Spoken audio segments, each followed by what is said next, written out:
awful lot of doing for the Wildcats to do that. Yeah, it was Evanston's style of play defensively. They were a little bit quicker. I don't think they had seen that kind of quickness on the press that Evanston had. And they did that pretty much to everybody, not just to Stevenson. Coming into this game, Matt Badgley, kind of the rookie. He has coached before. And it's interesting to see him shake hands with Pat Ambrose at center court here right now. And the way we've heard, Matthew Badgley talk with Joe and John Joe, talked to him in the past.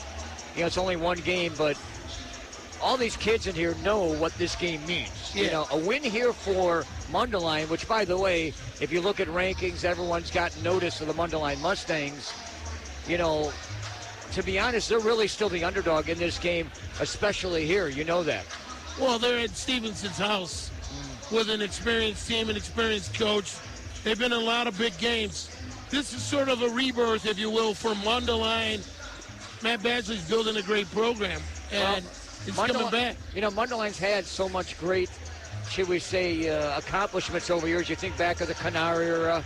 They got the Mundelein back on track there in a while. You got to go all the way back to the Kessel run in the 90s, which, by the way, Dennis Kessel's in the house. Does that ring a bell? Yeah. And it's funny talking to him. He's coached a lot of these kids that are in this gym, for that matter. Yeah, they've got the Kyle Kessel camps, so they've been doing that for years. But, as you talk about, this game has drawn so much interest. We see Libertyville's coach here, Brian Zurkowski. There was a problem with their game tonight. Water coming through the ceiling, pipes burst, so they had to cancel their basketball game with Lake Zurich. So Coach Zurkowski's here, Kessel's here. I'm seeing a lot of faces, a lot of coaches here. Well, the reason why they're here, just to pass along, we've heard it from the coach, Brian Zurkowski. There was somebody hit a sprinkler head, water all over the field. Volleyball team was practicing inside. The ball hit the pipe, it burst.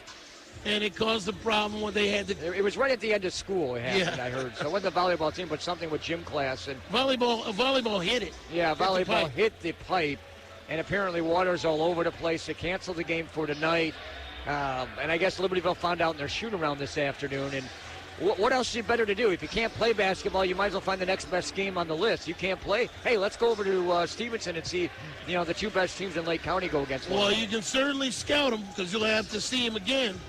So, I'm sure that's what both these teams are in their conference, so it's not going to hurt them to be at this game. All right, let's pass along some of the other games going on tonight in the North Suburban that we know of that are playing. We know Libertyville Lake Zurich was postponed. Some other date to be determined at this point. Waukegan is at Lake Forest and Zion Benton at Warren. So you got some good matchups, that are competitive across the North Suburban Conference. East Suburban Catholic, you got Carmel playing at Marion Central, each team looking to get their first win in East Suburban Catholic Conference play. In the Central Suburban North, Maine East is at Deerfield, Maine West at Vernon Hills, and this is a good one tonight. Niles North is taking on Highland Park. And this will be a good test for Highland Park to see if they fit against a highly entertaining and quality type team like Niles North. And they're coming into Highland Park's gym. So we'll see. Niles North switched from the Central Suburban South to the North because they moved Glenbrook North over to the South this past season. Of course, Don, Niles North have been upset for the last 2 years when Vernon Hills won in that conference. They were the ones that got shifted, and they didn't like that idea. Yeah. So we'll see how that works out. Other than that, there's no other games on the schedule tonight. Tomorrow, Northern Lake County Conference. Check to make sure what time your games are being played tomorrow. Some of these games have been moved up that I have heard because of the weather, because of the rain changing to snow and ice in the afternoon. And if you're not sure, you can always listen to the Sports Corner tomorrow morning from 8 o'clock until 10 because Rusty and myself, Mike, will all be there, the sports guys, bringing you. As far as I know, the one shift I do know, Lakes and Wakanda has been moved up to 1:30. That's been moved up already. Antioch and Grant at 3:30, and North Chicago, Grays Lake Central at 7. Round Lake, Grays Lake North also at 7. I got a feeling all those games will be moved up to earlier in the afternoon. I also know Carmel is supposed to be taking on Austin at Clark in a shootout at 4:30. Lake Zurich and Barrington, that game's supposed to be at 6, and I was talking to the AD earlier today. I heard that they may shift that game to next week because it's they may not be able to play it tomorrow afternoon. And then also the big shootout at DePaul College Prep. Deerfield is taking on DePaul College Prep as part of the Steve Pappas shootout.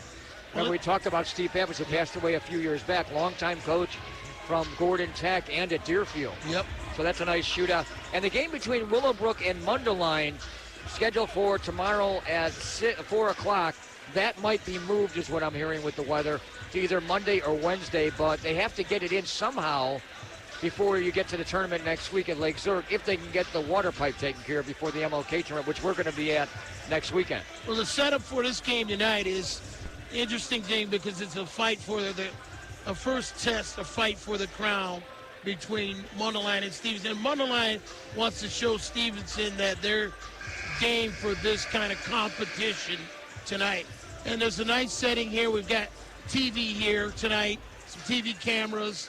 We've got radio here. There's good coverage of the game tonight, so there's a little buzz. Did you make yourself look good for the TV? They got cameras all over. Well, I'm actually on radio tonight, so yeah, I know, but they can't see me. Yeah, but the thing is, we get on TV. Do you look good enough that you can be on TV? I don't know if they're going to be showing us. I don't think. Well, we're close enough to the action here. You know that. Yeah. They got us up on top of the back end of the bleachers on the wall. So, but I will say this: you're coming to the game. We're about ready to get started. There is seats available, a lot more on the ends, especially on the. I don't know which side of the court. People have signs here. You see that Mundelein? Mundelein be nimble, Mundelein be quick.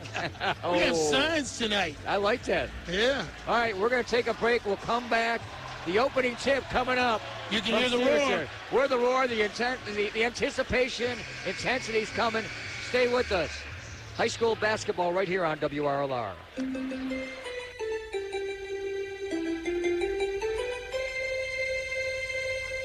You're listening to 98.3 FM, WRLR LP, Round Lake, Illinois. WRLR sports programming is made possible in part through the support of Jersey Mike's in Round Lake Beach. Jersey Mike's serves authentic Northeastern-style sub sandwiches that are fresh sliced and fresh grilled. Their menu offers items for students and teachers like the Giant Sub. Complete menu details available now at jerseymikes.com. If your sports team or organization is looking to raise funds, Jersey Mike's in Round Lake Beach can tell you how. They're located at 536 East Rollins Road, and their number is 224-757-5391. WRLR is community radio. I feel much more informed with what's happening today. When we say community, we really mean it. It's not like corporate, and it's just a good station, you know? We don't belong to some large corporation that makes a profit from this station. Because I like the diversity. And listeners won't be forced to listen to large blocks of advertising. Operations at community radio stations are made possible through grants and underwriting from companies within this area of operation. And donations, funds, and equipment, services, and time from area residents who volunteer their time to get involved. It's as if it's my next door neighbor talking to me, only he's on the radio instead of next door to me. Real people just like you. I like them. They tell it like it is. Local focus, local news, local music, of the local people, and by the local people. It's different than the rest of the stuff I hear. I love the show. I listen every day. WRLR. Today's sports broadcast is made possible by O'Keefe, Lewis, and Bruno PC. Proud to sponsor another season of Lake County High School sports broadcasts on WRLR 98.3 FM. Helping home buyers, sellers, and others with real estate transactions. O'Keefe, Lewis, and Bruno PC can be reached at 847-675-4790.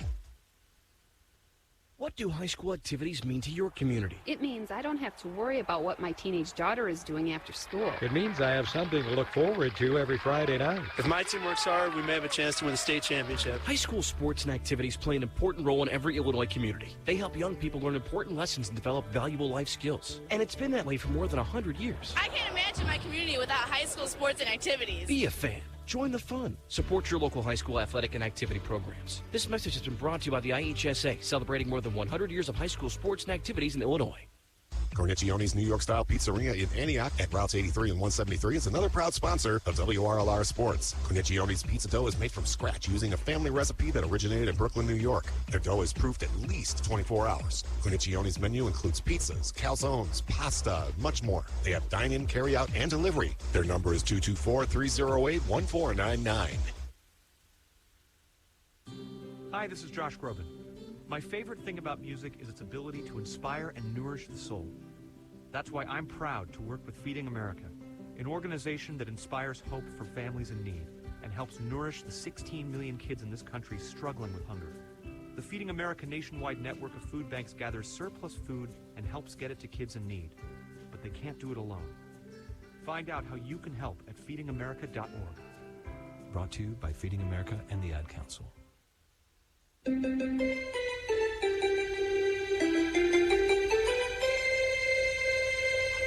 You're listening to 98.3 FM, WRLR LP, Round Lake, Illinois.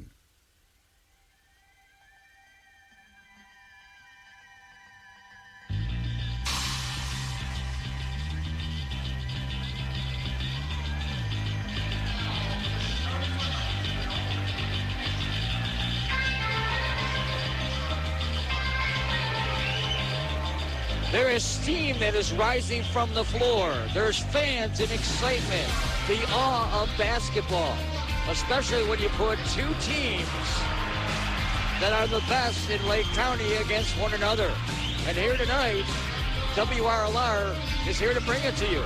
The Mustangs from Mundelein against the Patriots from Stevenson. A pleasant good evening. Welcome in to probably the biggest ball game, the biggest basketball game of 2020 so far. We just started the year. Don Johnson, Rusty Silver here with you. We got Norm Marion in front of me, and we got a lot of people in front of us. In fact, Don, this might be the biggest crowd I have seen here at Stevenson High School, going back to the Jalen Brunson era, and that's going back 4 years ago. And tonight we're going to have an outstanding presence to see what these two teams can do here on the court. Let's welcome in my broadcast partner, Don Johnson. And Don, do you feel this awe of excitement here? There's no doubt about it. We got the cameras, we've got radio, we've got us, we got great coverage. And right now you hear in the background introducing the startup lineups. Holmes coming in, he's one of their exciting post players. And of course you're going to hear the rest of the lineups, Rusty, from Mundelein. All right, well, let's pass along the lineups. You want to pass them along? You want me to do it? Who wants it? All right, I'll jump in. For Stevenson, or actually let's do Mundelein. They'll start out with Trey Baker. Then you'll have Connor Enright, Zion Ataidai, Jack Bikes, and Scotty Abube. That's the Mundelein starting lineup for Stevenson. John Tunis, Evan Ambrose, Robert Holmes, or R.J. Holmes, Matt Ambrose, and Matt Kaznikoff. And these are the typical starters for both of these teams that they have gone with all season long. Well, and this is the same starting lineup basically from a year ago for Stevenson. And really, you have three guys on Mundelein side that have been 3-year starters in the lineup. So they're not shy about being out in a atmosphere like this. And they're ready to accept the challenge. All right, a lot of fans here from the Mundelein student section, all the way up the bleachers, almost to the top. That's amazing, but I'll tell you one thing, Stevenson has come with their student section. They've got the entire bleachers in black, it looks like, and we're ready for basketball here. Mundelein on the court, wearing their black jerseys, red numerals, Stevenson with their home white and green numerals. So we're ready to go. R.J. Holmes against Scotty Abube to tip things off. We know R.J., very aggressive player. Scotty Abube at 6'8", R.J. at about 6'5", so they're going to jump it off at center court. And the people in red, well, I'm assuming are from Mundelein, underneath the basket on this south end, they're whooping it up. Tip in the air, it comes down to Stevenson. They have the basketball to begin. They'll go right to left on your old-fashioned radio dial, or what we see in front of us. Mundelein going left to right, and the Patriots with the basketball. One thing that Matt Badgley knows is Stevenson is very patient, very disciplined. Kaznikoff open for three off the rim. Nope, not going to go. Rebound taken down by Tanner, and he puts up a shot, and he walks. Turnovers is going to be a thing, and that's what Stevenson has to watch out for initially. It'll be an interesting matchup to watch with Connor Enright. John Tunis looks like he's going to take him man-to-man. It's funny how Tanner's starting instead of Evan Ambrose, so wonder what's with that change before the start of tonight's game. Maybe he wanted some more size in there. But we know Evan Ambrose is like a spark plug when he comes off the bench. Baker dribbling in, now comes back out, pass off to the left side, Connor Enright, pass on low, Ubube. Ubube gets Kazakov, put up, shot is good. R.J. Holmes came in to help. Ubube has that look in his eye. He was going against Kazakov. He was no challenge for him. An easy tube turning and putting it off the glass. So let's see if they can exploit that matchup early on. That's a good sign for the Mustangs. Stevenson Tenor passes off to R.J. Holmes, trying to go against Ubube. What a size difference. Now he bumps it back out. Itunis on top of the arc here. Jumps, pops a three off the in through the net.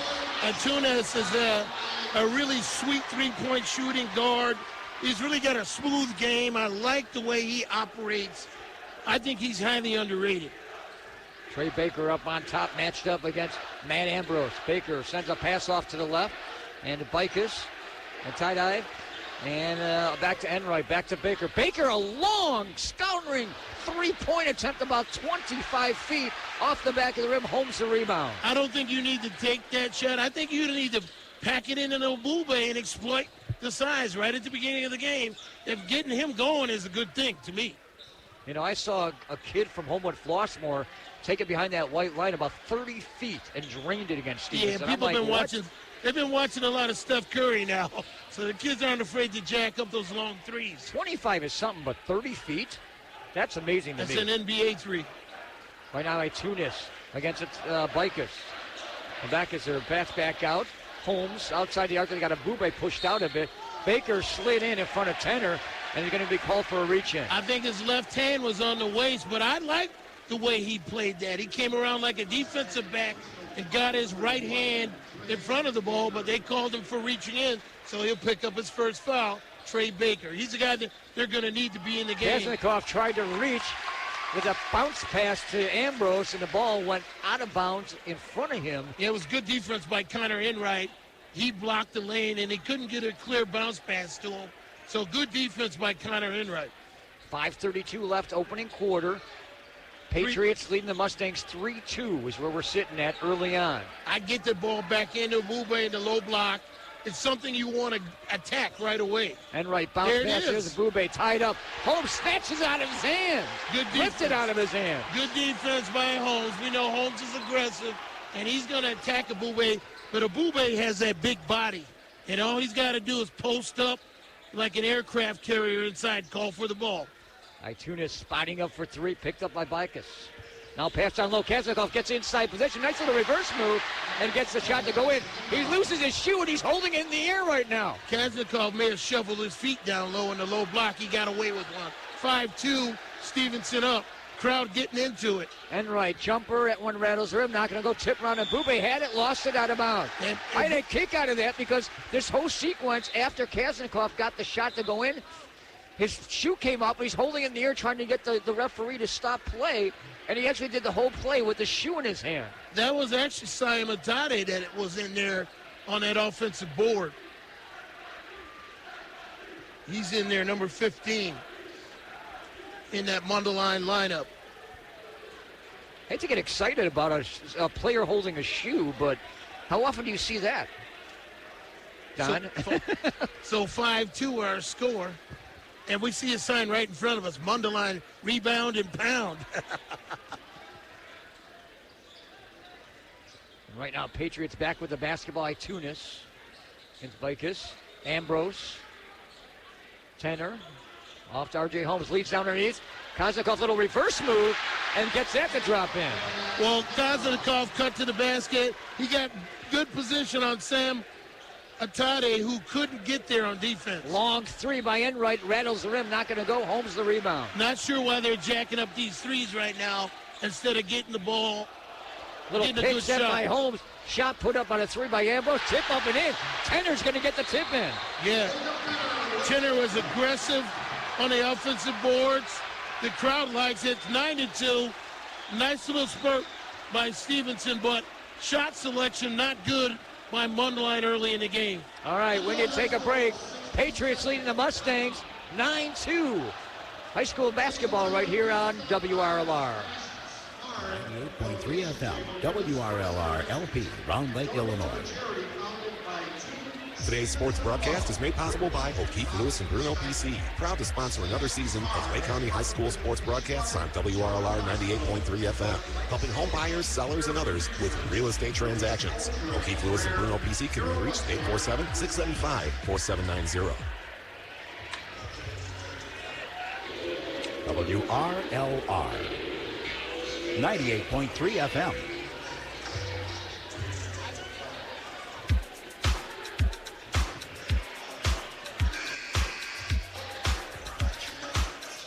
Welcome back to Stevenson High School. You're still coming in. There's still seats available for you, but I'll tell you, the seats are getting slim and trim. But you can still make it as long as you can find a parking space in the parking lot here at Stevenson High School. Yeah, if you're Matt Badsley now, you're down 9-2 right now. Mundelein Mustangs, in my opinion, need to get better shot selection. They don't need to jack up the three this early in the game. They need to pound that ball into the low block right now and see if Stevenson's up for the challenge. 3:59 left and counting. Mustangs with the basketball. 7-point lead for the Patriots. Baker up top to the right side here. There's a Bube posting up inside.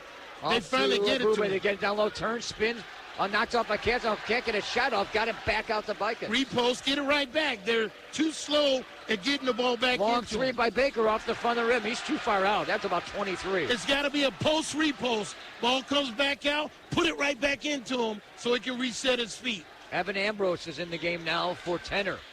So he is okay, and he's just coming off the bench here tonight. A little different look. Itunis with a dribble up on top here against Abube. That's an interesting matchup. Itunis up on top looking to get around. Abube drives in, waits for him to get by. He goes up with a shot, and Abube hits him right across the shoulder. Shot was well short, but he gets 2 free throws. Well, that's what Abube does not want to do, and they like that matchup because Itunis is real smooth getting to the bucket, and they want to get Abube in foul trouble early. What he wants to do is don't token contest those. Don't reach for the ball in this case. He doesn't need to do that this early in the game. Itunis with a three-pointer earlier. Now free throw up, and this one hits the rim and comes off. 9-2, 3:07 left in the opening quarter. Don Johnson, Rusty Silber. Norm Mirian out in front of us, kind of being our goalpost here with all the people around.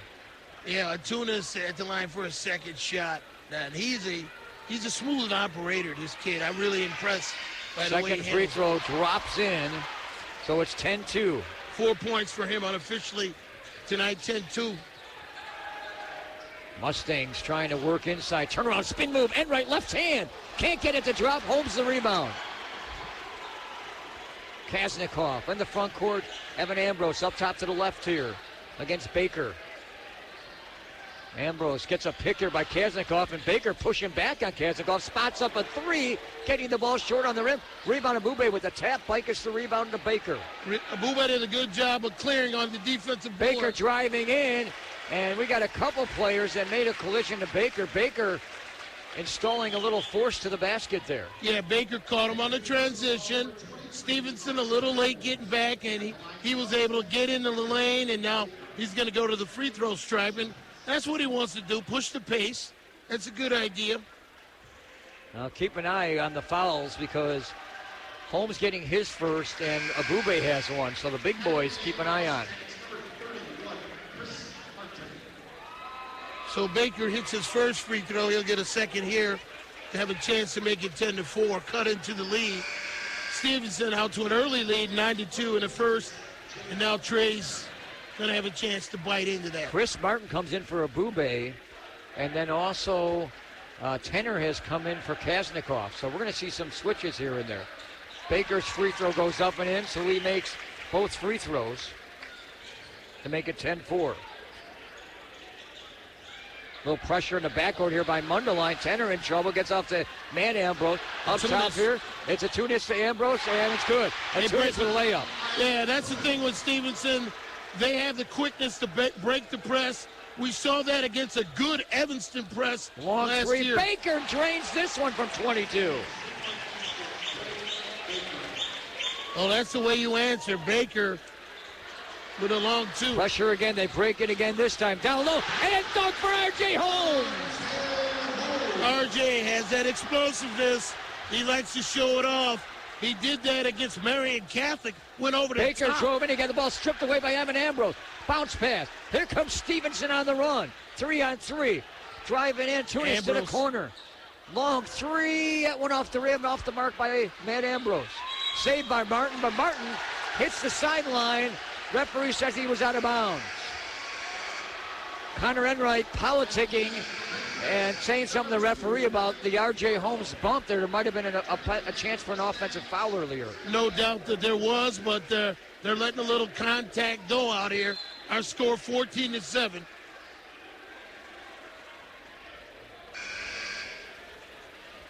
Ty Manning coming in for Mundelein. So Matt Badgley taking Connor Enright out after the discussion with the referee that he had.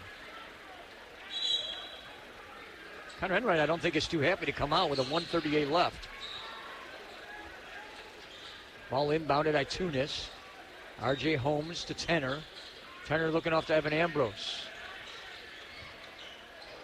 Evan Ambrose dribbling in the lane, looking, turnaround against Baker. Turnaround shot, gets the ball up, got hit from the backside.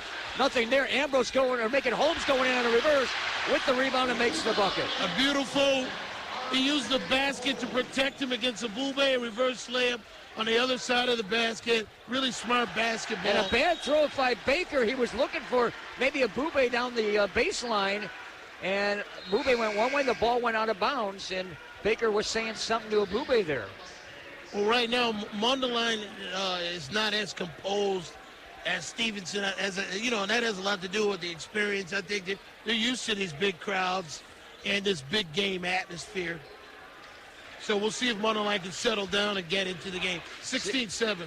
About a minute left here in this first quarter.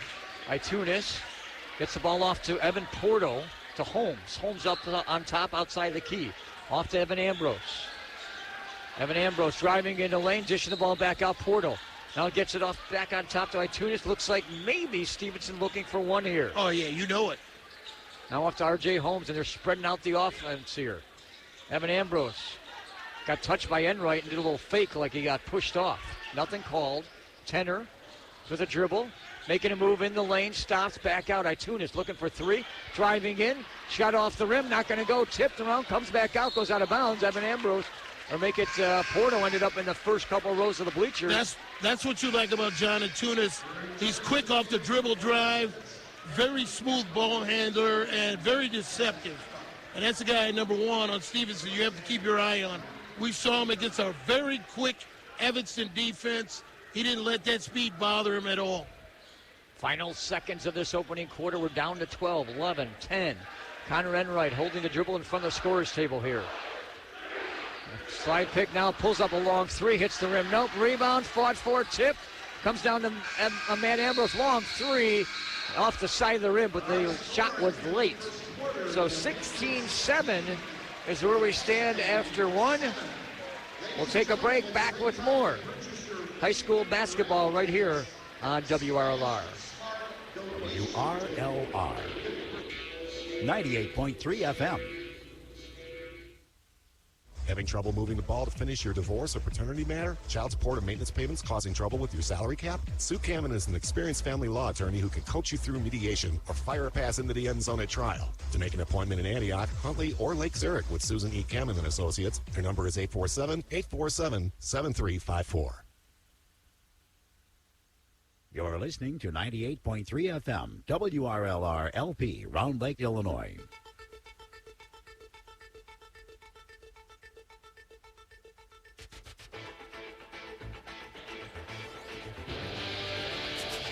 First quarter in the books, 16-7.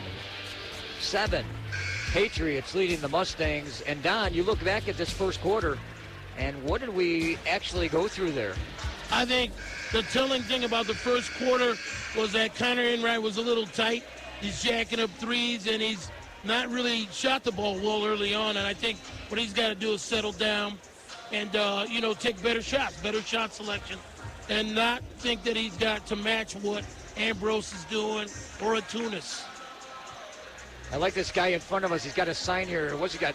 Mundelein, be noble, be quick. Mundelein, rebound and pound. I think he was very creative with that sign.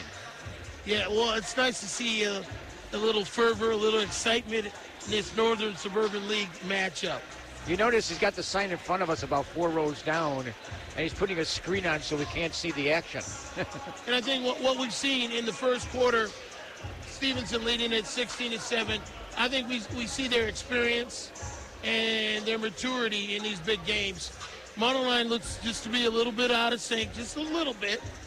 And the way that they started the game, I would have been going back to Abube right away and to see if Stevenson could withstand that in the low block, because he just took it to the basket on the first one very easily, and it's a mismatch. The only thing is, I did see a couple times they went down to Abube. They doubled up on him. Well, they're going to do that, but the thing that you do is post and repost really quick.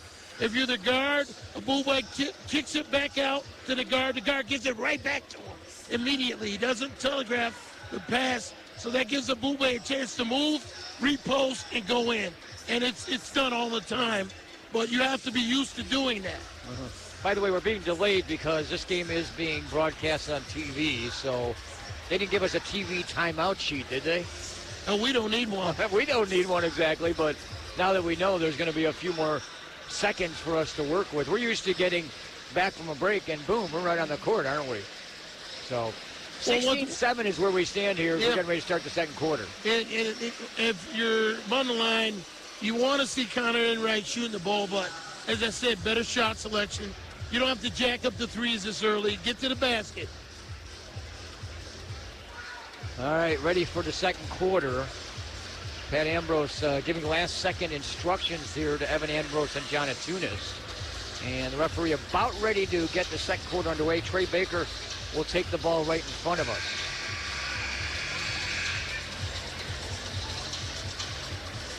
Norm Marion doing the spotting in front of me. He's my director for the afternoon or evening, I should say, here. And here we go. Ball inbounded Enright. We're underway in the second quarter here. Enright with a dribble towards the left here. Trying to make a move. Cut off there. Pass the middle. There it is. Abube, low block. Move. One-handed shot. That's what you got to do. That's your advantage right there. You got to make that work until they stop it. 16-9. Abube with his second basket on the evening. And a really easy one on the mismatch because he's physically just bigger than the other players out there. By the way, R.J. Holmes not on the floor right now for Stevenson. A drive, turnaround move. Atunis just shook off. Atunis is one of the on Enright. So subtly smooth. He can get to the basket. He can play the game. 18-9. Abube. Baseline. Abube hit the line, threw the ball Ambrose away. Stole it. Ambrose to step in. Tunis in the corner. Kasnikoff wanted to shoot. Abube picked him up. Now it's back to the top. Evan Ambrose. Pass off to the left here at Tunis. Over to Kasnikoff. Kasnikoff up top. Got Abube out and away from the basket. Long three. Ambrose. Ball up. Tenor fight on the rebound. Nope. It's going to come down to Baker. That was Matt Ambrose who jacked up that three. And his shot's a little bit off here tonight. Enright with a move, driving in the lane, cut off, pass to the outside, wide open.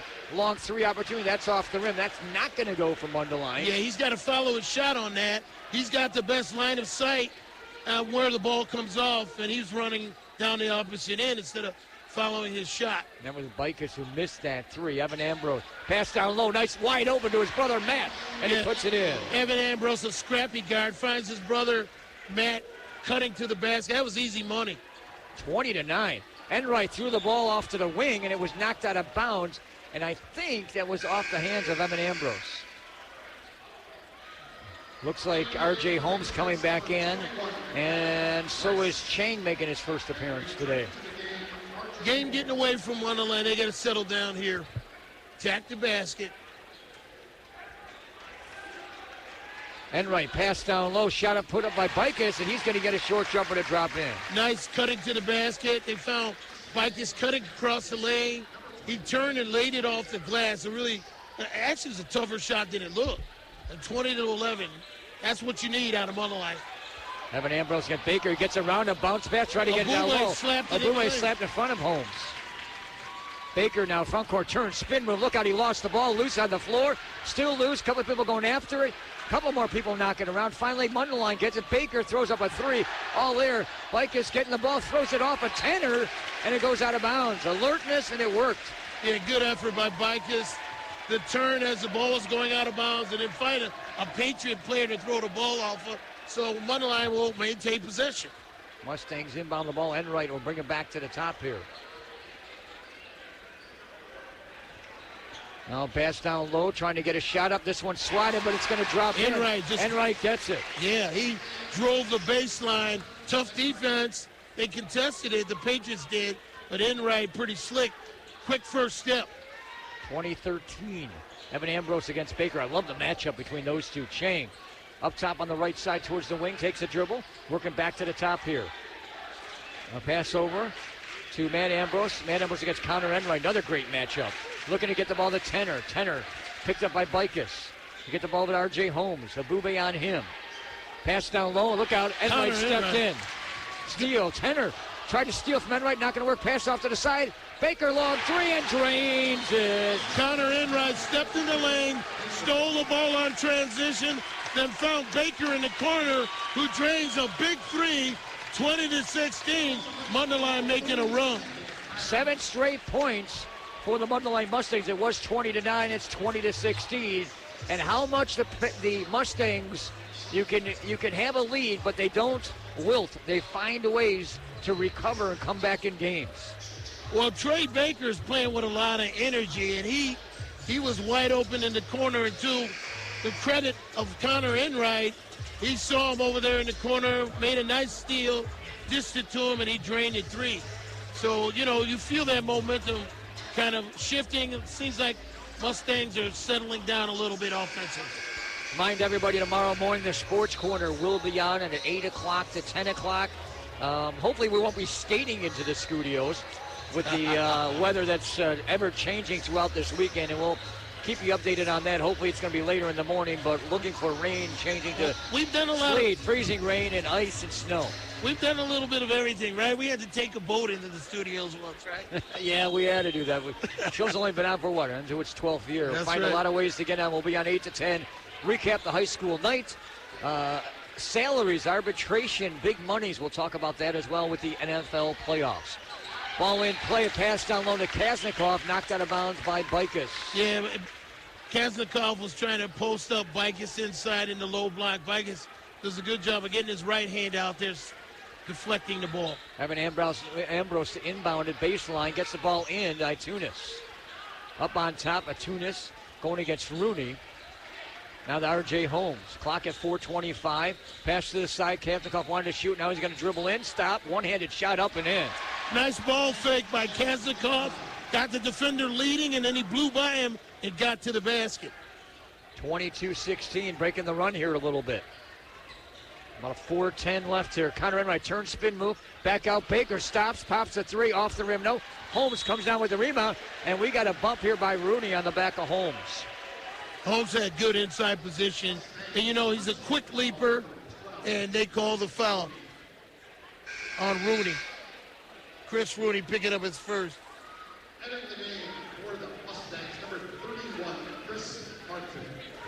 Couple changes coming in. Rooney is out. Oh, Rooney's still in. Who do we come in here? Chris came in. Chris Martin came in for Abube. So it looks like Badgley is trying to, shift Abube in and out. Evan Ambrose with it up on top. Up against Baker. Drops it off. Good pressure here by Mundelein. Itunis over to Holmes. Some bumping going on there in the basket. Enright and Matt Ambrose. And Enright's going to be called for the foul. And Matt Ambrose gave a little one-handed slap to Enright. Well, Enright has been upset earlier. Yeah, he just needs to calm down and just play hard. Don't get into it with the refs, because you're going to lose that one all the time. Let your playing speak for yourself. We know Connor Enright's a fine player on his way to Drake, right? Yeah, but I'll tell you one thing. These guys know each other. They play against each other all year round. Evan Ambrose with a dribble up on top in the lane, going to take it in, and against Martin, puts it in, draws the foul, and a three-point play. Well, we talked a lot about Matt Ambrose, but to me, Evan Ambrose always seems to give the energy to the Patriots. He's a scrappy, tough, younger brother of Matt Ambrose. He's going to go to the line. Now, don't forget, his idol over the years as he was growing up was Jalen Brunson. And he goes to the Jalen Brunson camp every summer. He wants to be like him, and he really burst on the scene last year at the Hinsdale Central Tournament. Only a junior. 25-16, that's not a free throw. Bube with it, left to the paint here, now back out. Baker looking three, picked up by Ambrose. Evan Ambrose took a dive here, looked like a shoulder into him. They called him for a block. Well, I'll tell you, that could have gone either way. Evan Ambrose looked like he was set. But the referee called it as a block here. Ball taken out of bounds in front of the Stevenson bench. To Enright. Dribble driving in. Looked like took an extra step, the Euro step, and got the layup, and he hit the deck. Nice move. Connor made up his mind he was going to the basket. You can see that. Flipped it with his right hand. Got it to fall. 25-18, 3:05 left in the second. Matt Ambrose driving. He gets tripped. Hits the floor. And I think Connor Enright's going to pick up the foul on this. It was contact, but I think Connor Enright's like, why me? Yeah, what Connor doesn't want to do is get into foul trouble. They need him as a penetrator, a shooter, and a floor leader. I think that's his second. Or is it his third? I can't tell. They got the foul board behind us. Above us, for that matter. Holmes. Over to Itunes. Holmes gets a pick there. Itunes pass back out to Evan Ambrose. 2:54 and counting. Now to Holmes, left side of the arc here. Looking. Cross-court pass over. Itunes with a dribble, makes a move, beats Rooney. Goes up with a shot. Rooney got it blocked there. Itunes gets the ball back, looking for help. Smart and alert, throws it off the leg of Bicus and out of bounds. Chris Rooney did a great job defensively. He got beat by Itunes to the basket, but then on the way up, he got the ball before he could lay it up off the glass. So we know how slick a ball handler Itunes is. Very subtle, but a good defensive play by Chris Rooney. A tie-dye and Mourning, they are into the game. Enright's out. I didn't see who else went out too. Martin, I believe. Yeah. Patriots inbound the ball. Evan Ambrose against Baker. Itunes to Matt Ambrose. Matt Ambrose with a dribble here, looking to find room to the baseline. Stops, looking for help, finds Itunes open. Up top to the left now. Itunes dribbling in the lane against Rooney. Stops, looks out, bounce pass into Matt Ambrose. Easy pass to the basket. Nice give and go, and set that up with Itunes driving to the top of the lane, and then Ambrose cutting to the basket. Baseline shot up and in for Baker. Baker is here for the challenge tonight. You see his intensity right out the start. Baker's got 10 points. Down low, Kaznikov went in, got the ball from a pass from Holmes, got bumped from behind, foul beyond the floor. Well, you like Kaznikov because he's a big, rangy guy, athlete that can shoot the three. He's physical on the offensive and defensive board. When he's shooting the ball, he's really dangerous for the three-point arc. I think this is bonus now. Yeah, this is the bonus, number 7. So Kaznikov will come to the line to shoot. One in the bonus for the Patriots. 7-point lead, 1:51 left. Free throw goes in. Kaznikov with 7 points on the evening.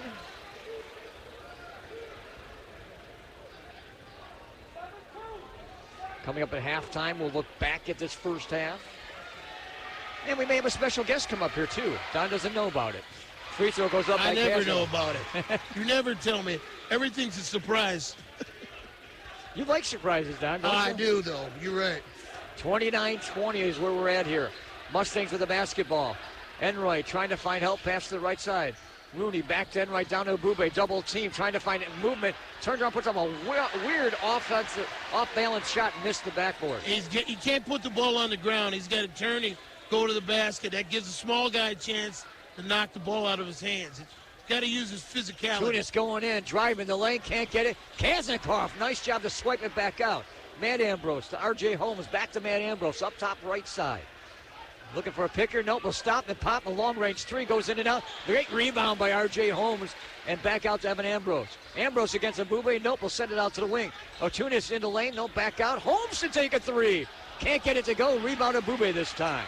Mubay clears defensive board, so that's what you want. 29. Enright with a slick bouncing move, tried a three from long range and left it short. Still struggling with the outside shot tonight, Enright. I like that dribble move, though. Yeah, but I think he's 0 for on his three-pointers. 35 seconds left. Kaznikov, one-handed shot in the lane, gets it to drop. See a better shot selection. Kaznikov is in the lane, gets a turnaround jumper. Just better shot selection and jacking it up from outside the three-point arc. 31-20. Final shot coming up here by the Mustangs. We're at 18 seconds. Connor Enright with it. Up top to the left, pretty far out by the scorer's table. Takes a dribble now near the mid-stripe line. Enright going to go towards the basket. And Itunis kind of slapped the ball, but that's Stevenson's third foul of the game. I didn't realize that. So that foul is actually a good foul when you think about it. Doesn't send him to the line. You just got to reset. Ball inbounded. Enright. They try to do it quickly. Pass to Abube, and they just called R.J. Holmes with like a touch foul against Abube here with 4.3 seconds Well, that's left. why you want to go at R.J. now, because it's a mismatch physically, and you can get him into foul trouble. He's going to have his hands full defending that guy in the low block. There's no doubt about it. R.J.'s second foul of the game. Abube's only got one. Kaznikov set up against Abube. Kaznikov just standing there against Abube with his hands up. Now we got something going on between Baker and Tanner. Referee stepping over to talk to him. This is going to get very interesting in the second half here, Don. Well, as you mentioned, they know each other pretty well from the court, so there's a little competition. Pass over, and Enright was going to shoot. Rooney was going to shoot. He got the inbound, and then Tanner reached over and grabbed him. Yeah, he did. It was pretty flagrant. Boy, it's taking a long time to play 8 seconds here. That's the fifth foul. Stevenson are using those fouls to their advantage. Quick pass off to Rooney. Rooney gets bumped by Tanner again. So he picks up 1.7 seconds. We've seen basically, 4 fouls in this last 8 seconds. Well, what that tells me is these guys that are coming to play. I mean, there's competition going on tonight. And that's what you like to see in this North Suburban contest between two of the top teams. Every point counts. Quickly inbounded. Enright. Long three. That one off the side of the rim. Short. And we're at halftime. 31-20 is where we stand. We'll take a break. We'll come back. We got a lot to talk about in this one. Patriots leading by 11 at the break. Back right after this. High school basketball right here on WRLR. You're listening to 98.3 FM, WRLR LP, Round Lake, Illinois. Cornicchione's New York-style pizzeria in Antioch at Routes 83 and 173 is another proud sponsor of WRLR Sports. Cornicchione's pizza dough is made from scratch using a family recipe that originated in Brooklyn, New York. Their dough is proofed at least 24 hours. Cornicchione's menu includes pizzas, calzones, pasta, and much more. They have dine-in, carry-out, and delivery. Their number is 224-308-1499. What do high school activities mean to your community? It means I don't have to worry about what my teenage daughter is doing after school. It means I have something to look forward to every Friday night. If my team works hard, we may have a chance to win the state championship. High school sports and activities play an important role in every Illinois community. They help young people learn important lessons and develop valuable life skills. And it's been that way for more than 100 years. I can't imagine my community without high school sports and activities. Be a fan. Join the fun. Support your local high school athletic and activity programs. This message has been brought to you by the IHSA, celebrating more than 100 years of high school sports and activities in Illinois. WRLR sports programming is made possible in part through the support of Jersey Mike's in Round Lake Beach. Jersey Mike's serves authentic Northeastern-style sub sandwiches that are fresh sliced and fresh grilled. Their menu offers items for students and teachers like the Giant Sub. Complete menu details available now at jerseymikes.com. If your sports team or organization is looking to raise funds, Jersey Mike's in Round Lake Beach can tell you how. They're located at 536 East Rollins Road, and their number is 224-757-5391. Hey, Dr. Phil here. You know, I help people solve difficult problems every day, but one problem has me stumped: childhood hunger.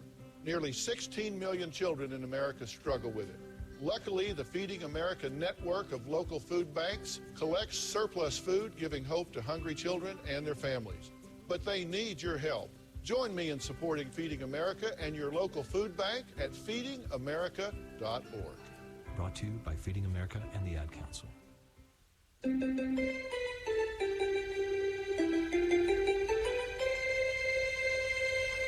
You're listening to 98.3 FM, WRLR LP, Round Lake, Illinois.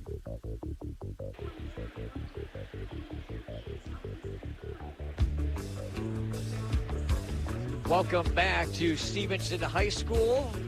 What a game we got going on here. 31-20 at the half. Patriots leading the Mustangs. Don Johnson, Norm Marion, Rusty Silver here with you.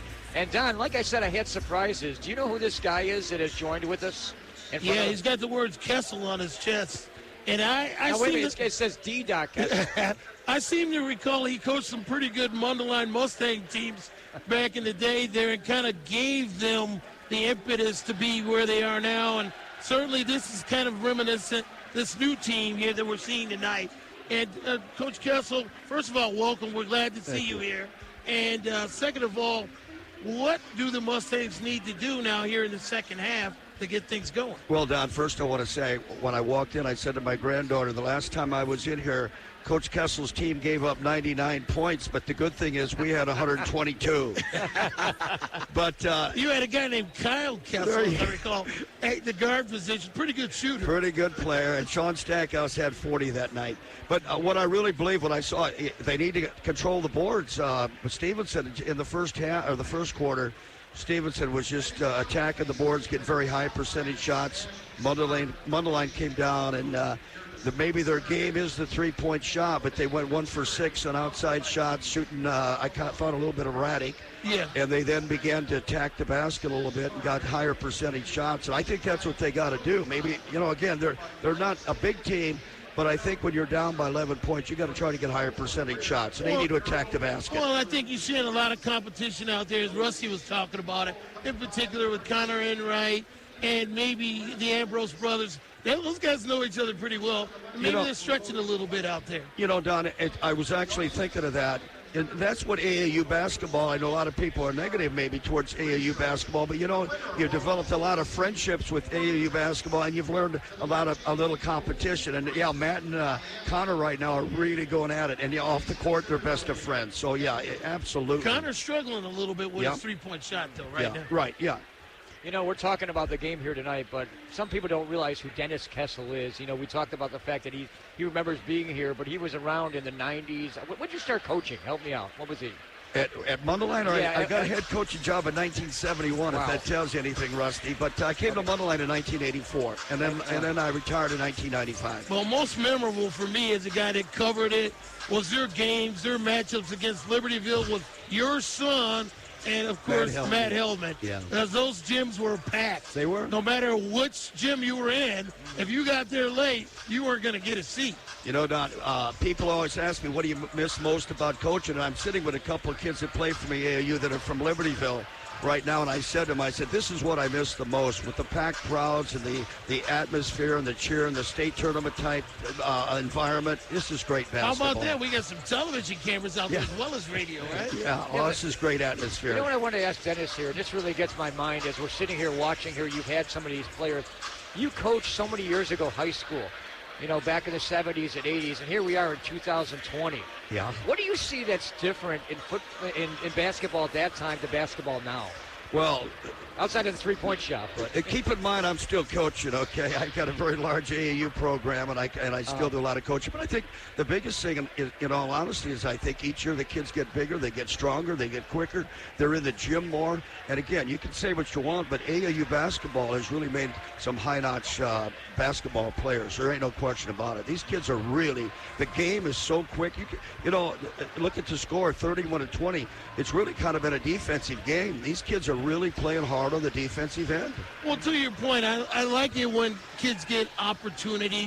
Some people have, said some things about the AAU, but one thing is sometimes there are kids that don't get the opportunities, that get the opportunities at AAU, and they shine, and they get, they have an opportunity to move on past the high school level. Well, no question. Yeah, you got a couple kids out there tonight that have already got ready, committed to, college scholarships with Enright and Ambrose, and there's a couple more that are going to get some offers soon. But beyond that, it's what you talk about.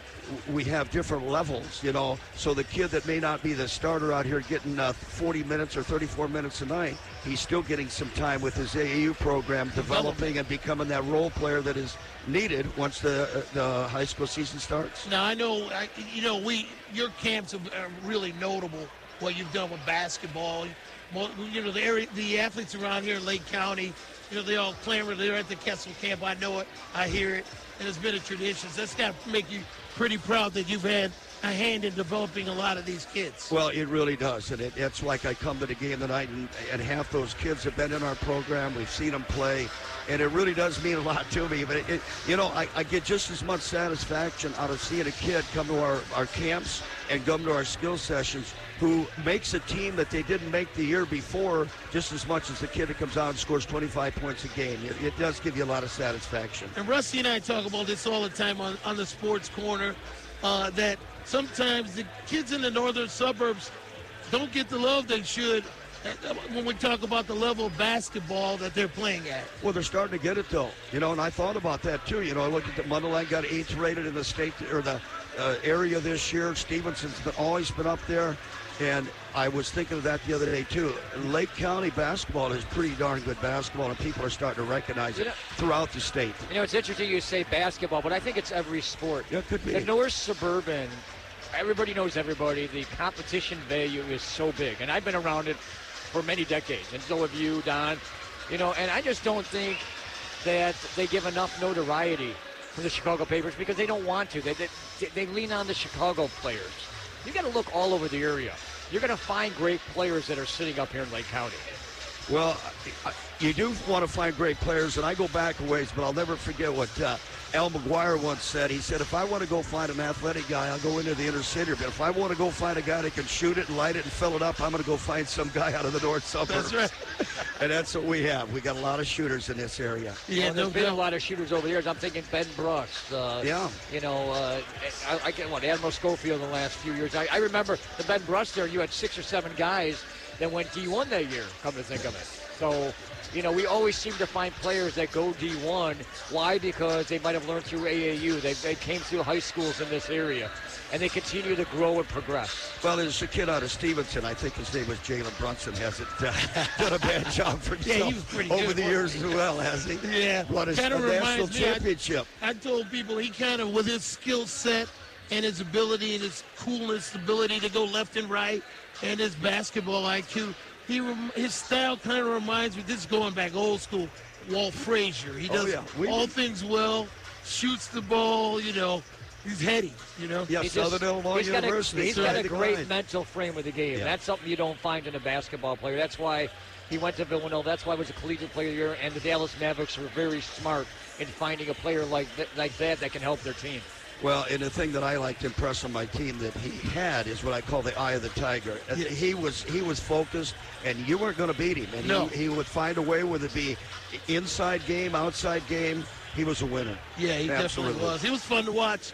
And I can make a case where I saw him make some plays as a freshman. Maybe I didn't see him make as a senior. Yeah. I know he scored a lot of points, but he was impressive then. So we're lucky to see athletes like that. I know you've seen a lot of athletes. I want to ask this, because Dennis, you've been around coaching for a long time. I know I've been around. But would we put Jalen Brunson to one of the best players that we've ever seen in Lake County? Can we do that? Oh, absolutely. I think he might have the list of great players in Lake County. There's no question about it. I was going to say, definitely in the last decade, he's probably right on top. Yeah. There's no doubt about that. But, I mean, there's been so many good players that have gone through Lake County over the years. Yeah. It's amazing. Coach, no, I think Jalen Brunson might be the seeing best. you brought back so many memories. I remember the team with your son and Coleman. And those were some great basketball games. Those were epic, because I remember coming into the gym at Libertyville a little late. I was covering another game, and I walked in the gym, and Kyle was coming down the lane, hit a turnaround jump shot, and I think you guys won the game. Then we go over to Waukegan, which was a great battle over there. Triple overtime. Yeah. That year, Kyle's senior year, we went 28-2, and we lost 2 games. We lost the 3rd game of the year, triple overtime by 1 point to Rockford Boylan, and we got beat last game of the year, triple overtime, 1 point to Libertyville. Those were some great battles, very memorable. Yeah. All right. Well, thank you very much, Dennis. Say hi to your son for us. I will. And your granddaughter for that matter. Coach Kessel, it's a pleasure to see you. I appreciate it. You're welcome anytime. You know that. Thank you very much. Of course, Dennis Kessel has done wonders for AAU with this Kessel Heat. Yes, he wanted me to mention that. I didn't want to say it exactly, but thank you, Dennis. You have to, because he has done wonders in Lake County. You see him around here, and you can't say no to him. That's for sure. No, he's all about the basketball. He's all about, uplifting the kids out here. And you need guys like that out there that are out there helping to develop the talent as it comes. Sean Stackhouse, I remember the Stackhouse brothers, all fine athletes over there, I happen to know. And Sean was a real outstanding player. When you put him and Kyle Kessel together, it was something special with that particular team. A couple other scores to pass along that I've got so far looking around the list. I will say, first off, we know that the Libertyville Lake Zurich game has been postponed because of water. What? Water? Somebody broke a water main or a sprinkler head that spilled water in the field house, so the game was not played tonight. And so Brian Zurkowski, the head coach of Libertyville, was a couple rows down in front of us watching this game because that game with Lake Zurich was canceled. So we don't know when they're going to play exactly, but we do know that the game was canceled for this evening. I do have 2 other games that I noticed right now. Maine West leading Vernon Hills 21-17 at the half. And Carmel leading Marion Central Catholic 28-14 also at halftime. Yeah, we want to remind you that if you just can't get enough sports, you're going to tune in to us tomorrow from 8 to 10 on the Sports Corner. And we've got a lot on the ledger, a lot about contracts, right?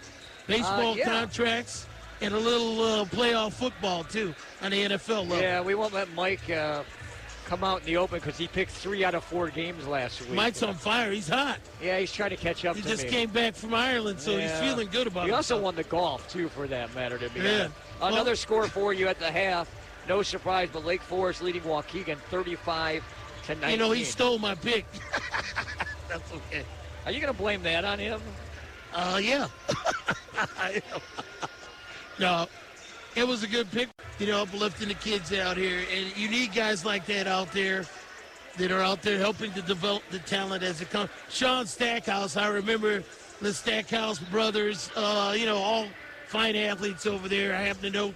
And Sean was a real outstanding player. When you put him and Kyle Kessel together, it was something special with that particular team. A couple other scores to pass along that I've got so far looking around the list. I will say, first off, we know that the Libertyville Lake Zurich game has been postponed because of water. What? Water? Somebody broke a water main or a sprinkler head that spilled water in the field house, so the game was not played tonight. And so Brian Zurkowski, the head coach of Libertyville, was a couple rows down in front of us watching this game because that game with Lake Zurich was canceled. So we don't know when they're going to play exactly, but we do know that the game was canceled for this evening. I do have 2 other games that I noticed right now. Maine West leading Vernon Hills 21-17 at the half. And Carmel leading Marion Central Catholic 28-14 also at halftime. Yeah, we want to remind you that if you just can't get enough sports, you're going to tune in to us tomorrow from 8 to 10 on the Sports Corner. And we've got a lot on the ledger, a lot about contracts, right? Baseball contracts and a little playoff football, too, on the NFL level. Yeah, we won't let Mike come out in the open because he picked 3 out of 4 games last week. Mike's on fire. He's hot. Yeah, he's trying to catch up to me. He just came back from Ireland, so he's feeling good about it. He also won the golf, too, for that matter, to be honest. Another score for you at the half. No surprise, but Lake Forest leading Waukegan 35-19. He stole my pick. That's okay. Are you going to blame that on him? Yeah. No, it was a good pick. We both knew it. And also to pass along that tomorrow we're going to have Rory Spears join us in the second hour about 9:30. If you didn't hear already, Pete Dye, long-time course architect, and he owns the French Lick golf course down in down where Larry Bird is from, actually, French Lick. And he's going to come on the show to talk about Pete Dye. He knew Pete very well. I had a chance to meet Pete Dye. So did Joe Aguilar a number of years ago. We went down to that golf course and met him. He passed away at the age of 94 years old yesterday. And he did a lot for golf over the years, for a lot of courses on the pro level and golf courses itself. And, man, that guy will be missed. I mean, that guy could still, in his 80s, when I was down there playing golf, he is shooting below his age. Can you believe that? Yeah, I mean, once you play that game, you don't get it out of your system easy. And it's a great game. It doesn't require tremendous athletic skill, but it requires skill nonetheless. All right, we'll be on 8 to 10. We'll recap the games here from tonight. And there's a lot of games tomorrow that were supposed to be late afternoon, evening, have been shifted to the early part of the afternoon because of the weather. We'll run through that tomorrow. Back with the second half coming up right here. And thanks to Dennis Kessel for being part of the halftime show. We're back right after this here on WRLR.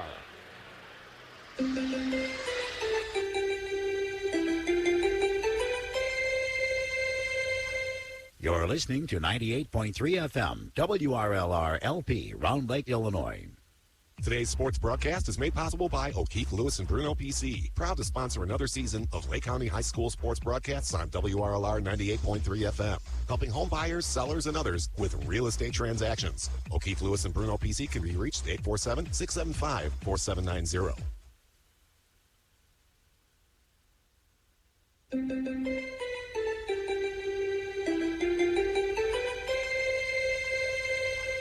You're listening to 98.3 FM, WRLR LP, Round Lake, Illinois.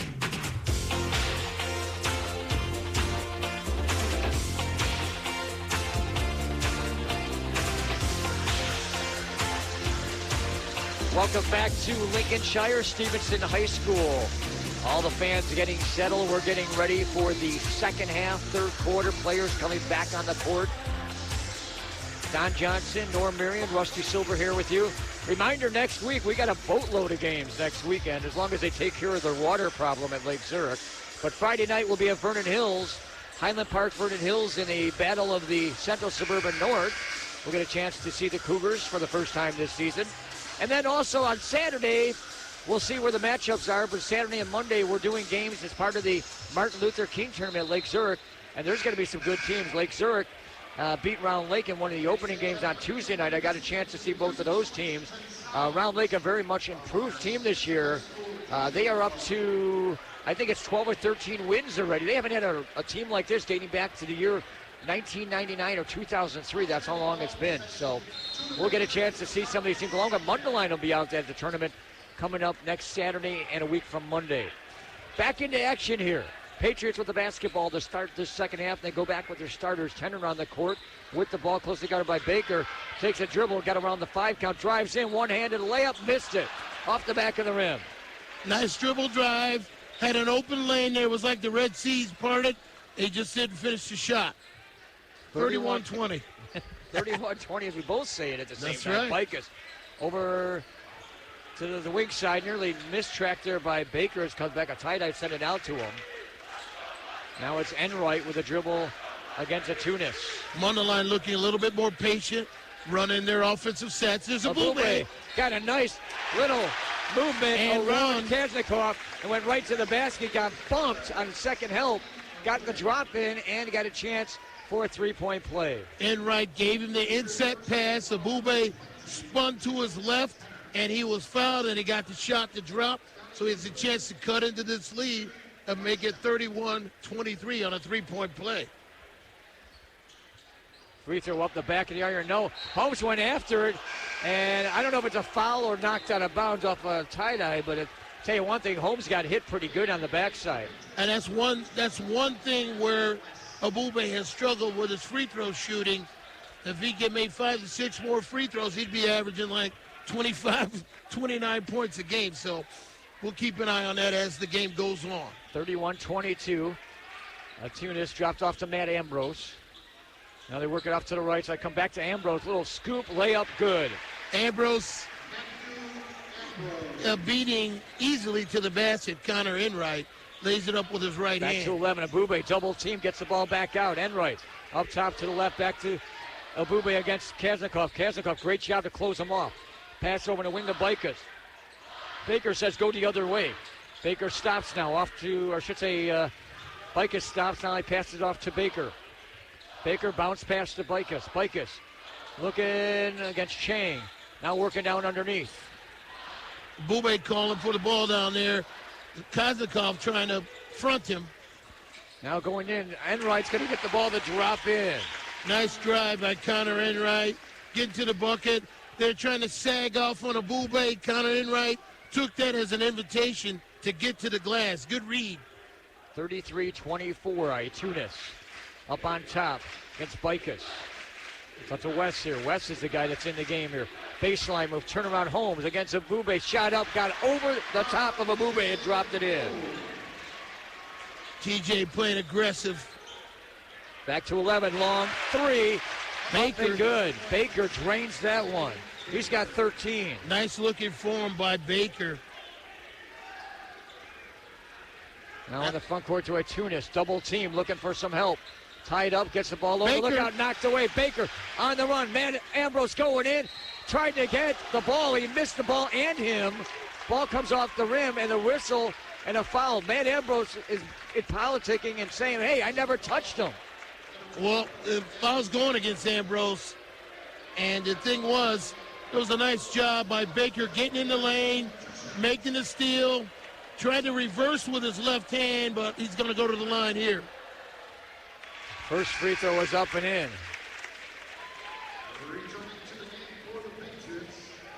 Cuts the lead down to 7. 5:27 left in the third. Big matchup here in the North Suburban. Stevenson, Mundelein. Baker's second free throw goes up and in. He's got them both. He's got 15. 35-29. Pressure in the backcourt here off the inbound. Evan Ambrose in the game now for Stevenson. Evan Ambrose. Slight pick here by Kaznikov. Little token pressure by Mundelein. Kaznikov stops, pops the three, drains it. Kaznikov shooting in rhythm. And you got the touchdown sign by the ref there for the three-point indicator. By the way, he's got 13 points, 35-29, or 38-29. Enright drops off to Baker. Baker picked up by Evan Ambrose. Driving in, trying to put up a scoop, not going to go. Evan Ambrose might have caused him to just hang on that long pass to Kaznikov. Can't handle it on the long pass from down court, out of his hands and out of bounds. He tried to throw the slant to Kaznikov, who looked like a wide receiver on that. I'm not sure, wide receiver, tight end. He had it in his hands. He sure did. Ball was there. Turnover. Mustangs back with it. 4:42 left in the third. Connor Enright with a dribble, stops, pops a three, off the rim, no rebound. Saved by Bikas, throws up in the air. Abube gets it. Great save. Abube back to the top, reset Mundelein. Enright driving to the baseline, stops, sends it back out. Bikas open for three, good. Bikas playing with a lot of confidence there. Hitting the big three, crashing the offensive board. That's what I like. He's showing that he can really get up there on the offensive board. Bikas for 6. Out to Holmes. He's going to stop and pop a three off the rim. No. Rebound taken down by Bikas. Baker, Enright, front court. Watch it send to Abube. Turns, stops against Holmes. Fighting, lost the ball, and he saves it in the corner, luckily. Too many dribbles there. And a pass over to Martin. And Matt Badgley, the coach for Mundelein, wants to stop the play here for a timeout. That's why you heard the whistle. So a timeout taken by the Mustangs, trailing 38-32.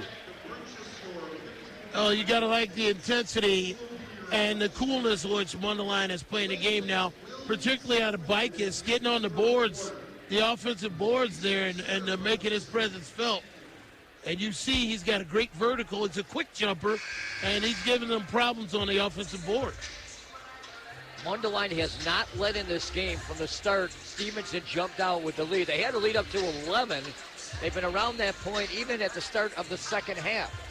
But now it's a 6-point game. Well, what you see is that Matt Badgley is getting the Mustangs to run their offense a little bit. They look a little bit more organized and just a little bit more composed in running their sets. What you didn't see, you saw them jacking up a lot of threes in the first half. So the ball will be taken from the baseline. The Mustangs with the ball right now. Bikes gets it into Abube. Off on top to Baker against Evan Ambrose. Baker trying to get a move. Almost lost the ball. Drops it off to Enright. Enright back to Baker. Baker back to Enright. Up top to the left there. Enright trying to make his move in the lane. Cut off by Atunis. Now driving in. Shot put up. Rattles the rim. Nope. In and out. Holmes the rebound. A bump there on Holmes. No foul call. Connor Enright can't buy a basket tonight. He did the smart thing. Get to the basket. Try to lay it off the glass and went in and out. Atunis off to the right side. Evan Ambrose against Baker. Now passes to Holmes. Free throw line. Down low to Kaznikov. And we got a bump underneath the basket, which is going to be charged to a tie-dye. Yeah, tie-dye was trying to establish good defensive position. He reached around. Of course, they whistled it quickly. So Stevenson will inbounds the ball underneath the basket. 3:21 left in the third. Into the corner. Long three off the inbound. Up and in. Counted by Atunis. Atunis, real smooth. Really adept shooter. 41-32. Now a pull-up jumper by Baker off the rim. No. Tipped around. Kaznikov gets it off to Atunis. Could have been a foul in there too, but nothing was called. 3-minute mark. Atunis with a dribble, looking for some help. Bike is on him, drops it off. Matt Ambrose up top to the left here against Enright. Boy, is that a battle between those two. Matt Ambrose to the right to Itunis. Now to Holmes against Abube. Up top of the arc here. Holmes going to drive in, stops, can't get a shot off, back out to Kaznikov. Now to Evan Ambrose. This is where Stevenson's going to try to slow it down and get a good shot. Evan Ambrose turning, spinning against Baker, and goes in. Traveling. Lost his footing, and they're going to call travel on him. And that was good defense by Baker that forced him into the travel. Baker's got quick feet. He stayed with him all the way. We know how tough and what a gritty player Ambrose is, Evan. He just gives you that energy and that toughness. You're missing something on the floor now. Evan and Baker are smiling at each other. Yeah, that's competition. Baker with the ball, drops off to Enright. Now Enright gets a pick against Kaznikov, driving at home.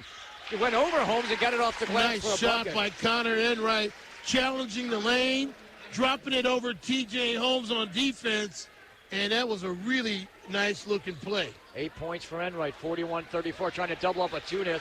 They get the ball to the right or help. Evan Ambrose bounce back to the Tunis. Tunis in the lane, going to take it in against Abube. Looking, got help on the outside. Kaznikov open for three off the rim. No, Holmes a strong rebound over Abube and gets it. That was over Atade. Atade. Now it's out to Ambrose. Evan Ambrose can't get in the drop. Battle for the ball, and it comes to the Mustangs. Abube's got to get going and get in the action. Enright spotting up for three off the rim. Nope.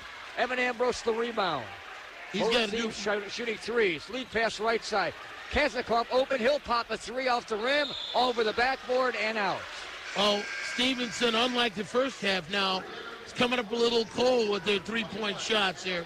This is a chance for Mundelein, if they can control the boards defensively, kind of shave this lead down.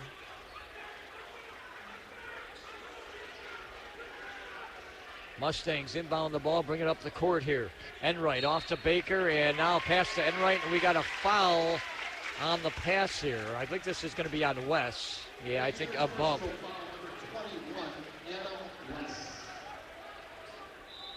Third foul on Stevenson, only one on Mundelein here in the second half. So Wes really getting some minutes now. Rotating players on the Patriots, trying to give his starters a little rest, a little breather. 1:11 left in the third. Baker's out, by the way. Rooney's in. Now we got a bumper. Enright just took down Evan Ambrose. No call. Gets the ball back out. Enright, Abube inside a tie-dye. Now comes back out to Enright. Referees didn't want to blow the whistle on that play. A bump here by Abube. Pass into the corner. Rooney sends it back out. A tie-dye with it. Oh, he missed Abube inside there. They got to look for him when he's cutting. Enright with the ball here outside right baseline, looking for help inside. There it Abube is. Against Holmes, trying to get underneath. Gets the move, missed the rim. Kaznikov the rebound. West, Kaznikov to Evan Ambrose. Good defense by Kaznikov to make him. Evan Ambrose driving in, gets bumped by Abube, and he swatted it from behind and out of bounds. Well, have you ever seen somebody swat a fly? That's what that looks like on the inside. You know what that looked like to me? You or me going against Shaq. Forget it. No way. I hate to bring him up. He was a big guy. That's why I say that. Well, they certainly woke up the crowd with that shot blocked by Abube on inside. Final 30 seconds. Kazakov up top to Evan Ambrose. Evan Ambrose, he's not afraid. He's going to take it again. Gets bumped by Baker and puts up a layup. Pretty slick there, Evan Ambrose, using his body, getting inside, laying it up with his right hand. 43-34, long three. Rooney, rattle the rim. No, rebound. Back in by Backus. Micus has been all over the offensive glass tonight, following that shot. Good anticipation. Final 5 seconds. Evan Ambrose gets a pick here, looking to get a shot. Can't do it. Gets a bump. Gets hit by Baker. Hits the deck. No whistle as the horn sounds. 43-36. There's 8 minutes left to go here in the fourth coming up. Stay with us. Take a deep breath. We're back with high school basketball right after this here on WRLR.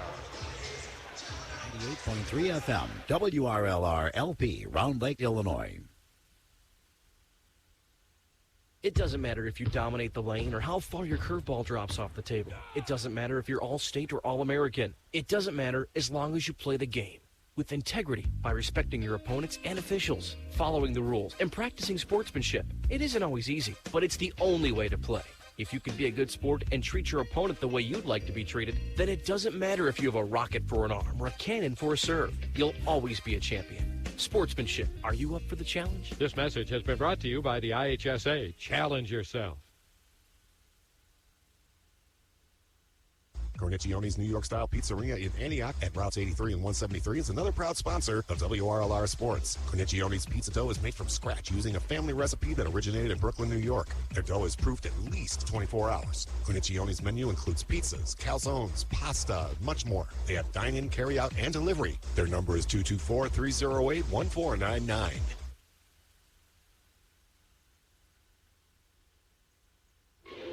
WRLR 98.3 FM.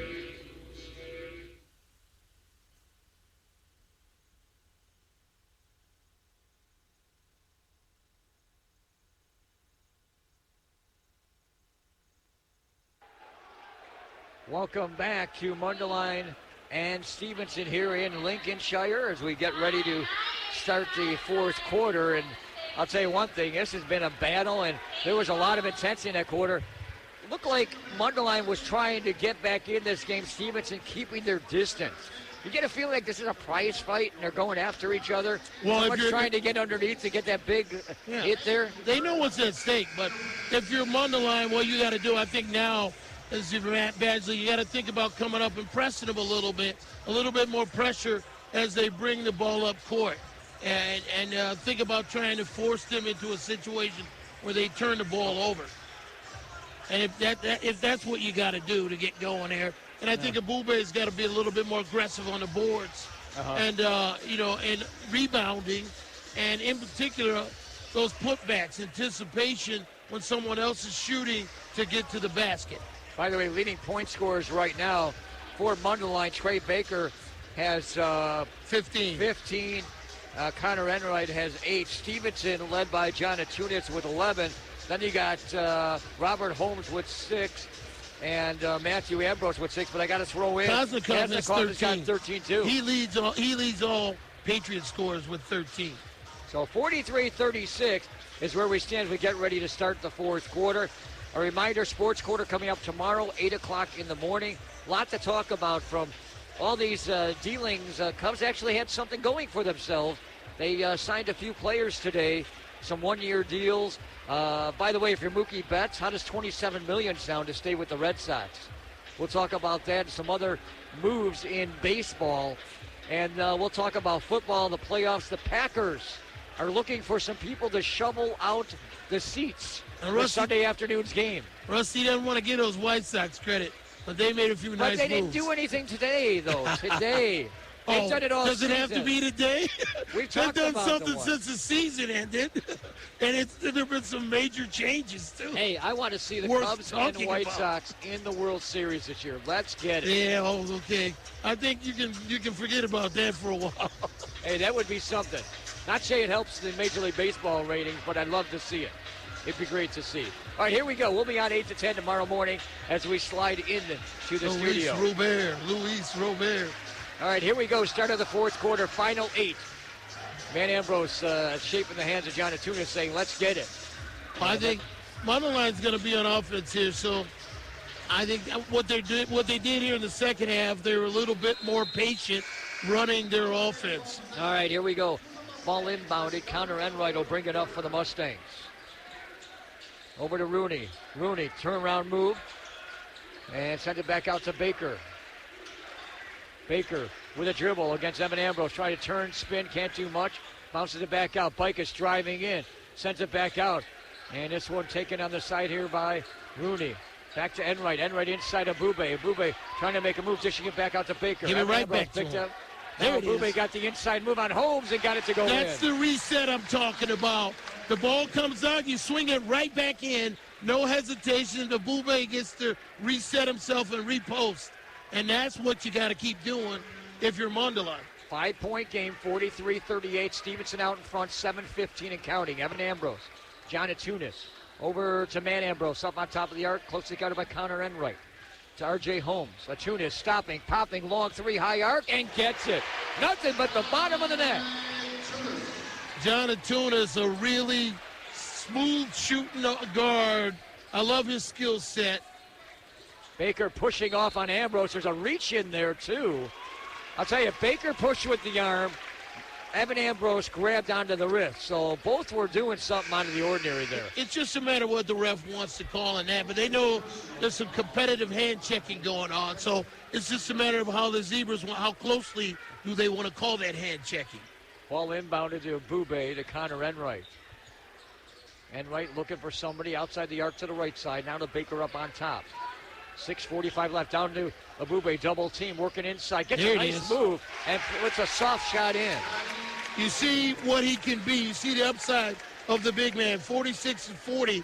I think you got to keep going to him. 10 points for the big fella. Tunis up top, beating Bikus, going lane, gets bumped, no call. Kazanikoff, Man Ambrose open for three, in and out. Rebound, great rebound by Tanner. In the baseline, brings it back to the top to Itunas. 6-12 and counting here. Well, that's where I see that Abube's got to get busy.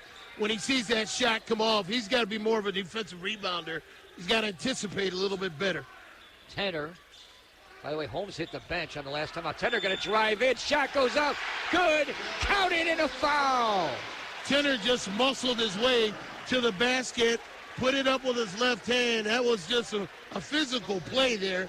And he was being contested as he went to the basket by Chris Rooney, but he was just more physical, got the shot off.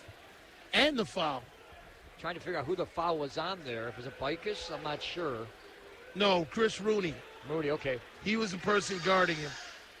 Tanner's free throw, rattled the rim, jumped out and jumped back in. Tanner with 5. And that's big basket and three-point play there. 49-40. Mustangs chasing here. Enright. 5:40 and counting here. Bikus to the left of the arc here. Stops, looking for help. Now pass to Baker. Baker working up against Tunis. Off to Enright. Turns, spins against Evan Ambrose. Gets another step to the right, to the left. Looked like he might have traveled. Put up a shot, and Evan Ambrose is going to be caught with a foul. Well, I like that he penetrated and he got into the paint. He was looking to get into a bullseye, saw they collapsed. Took a good shot in the paint. That's a high percentage shot. And that's the type of shot that Enright can get because he's got the quickness and the mobility to get there because they respect his three-point shot. Enright with 8 points on the evening. Free throw up from the rim and out. Enright with 8 points tonight with a chance to make it 9. He needs to cut into this lead, 49-40. Every time they get close, it seems like the Patriots just hold them off. Second free throw up in the air, and that one hits the front of the rim. It comes out. Rebound. And on the baseline, unfortunately, one of the Patriots, Kazanikoff, and he felt like he was held. Referee didn't see that, or that was Tanner who had the ball. Yep. Tanner put in some good minutes. He's going to go to the bench. Then RJ comes back in. Enright missed both of those free throws there. Yes, he did, and that's critical at this point in the game. Quick inbound, Enright, 3, nope, rebound, everyone looking at it. Evan Ambrose gets it. Hitting the deck was Enright. Evan Ambrose takes it to the basket for 2. Evan Ambrose, Johnny on the spot, takes advantage of that play. Gives his team a 51-40 lead. Dropping off Boubé, lost the ball, Holmes gets it, and Abube's going to get caught for the reach-in on R.J. Holmes. Abube's pointing that he was bumped before he lost the ball. And Matt Badgley coming over to talk to the referee about it. I think that's only the second foul on Abube I have. Third team foul for Mundelein. So Tunis and Kaznikov taking over here in the fourth in this second half. Tunis with 14, Kaznikov with 13. Mundelein had the lead cut to 6. 5 straight points here by Stevenson here in the fourth. 5-minute mark. Little pressure defensively by Mustang. Drops the ball back out, went to the lane, back out over here, Matt Ambrose. Matt Ambrose against counter Enright. I love these matchups. I can't wait for round 2. And that'll be on February 14th. Off to a Tunis. Tunis up on top, looking. I don't think there's going to be any love lost for that game. What do you think? And now we got a timeout taken by Pat Ambrose. Pat Ambrose didn't like the movement there. We're down to 4:37 left here in the fourth. We'll keep it here. And like I said, they're going to play each other right around Valentine's Day. Well, we still got this game to go, and the most interesting thing about it is that you're seeing the experience we talked about, the styles that Stevenson can adjust their styles. They can play the up-tempo style. They can shoot the 3, but they get to the basket when they need to. And that's what they're good at doing. And Mundelein, on the other hand, is struggling at playing both of those styles. But they're playing a little bit better, I think, here in the second half. So, I mean, the key here, I think, is they got to come up and pressure the ball now because they're behind. So you need some turnovers. And the only way that's going to really happen is you come up and meet them. Can't let them walk the ball up court. 51-40 coming out of the timeout here. 4:37 left in the fourth quarter. Patriots have scored 5 straight points after Mundelein had cut it to 6. Don Johnson, Rusty Silver, Norm Marion doing our spotting out in front of us. I think he's trying to keep the crowd away from us. One of the two. But there's a lot of people here in this gym here at Stevenson High School. Back to the action. Ball inbounded to Tunis. Off to R.J. Holmes. Bounce pass down to Kaznikov. Double team puts up a awkward shot. No good. And a tie-dye comes down with a rebound. Enright lead pass in the corner. Saved there by Rooney and somehow got the ball back to a tie-dye. Back to Rooney inside. Abube and Kaznikov pushed him off and put up a shot. So Abube literally pushed him off. The whistle is blown. It's going to be called on Kaznikov. Well, let's not excuse the fact that they double-teamed him. He had a man in front of him and a man behind him. And it was a good defense by the Patriots, not letting Abube be able to get in position and bounce that ball. He's just physically bigger, and they're going to have a tough time with him down there. And that's his second foul on Kaznikov. Abube missed the first free throw. This is what hurts him here. If you make these free throws, you make them pay for fouling you here. So he's got to do his homework and work on those free throws, because this is where no time goes off the clock and you cut into the lead. The second free throw is made.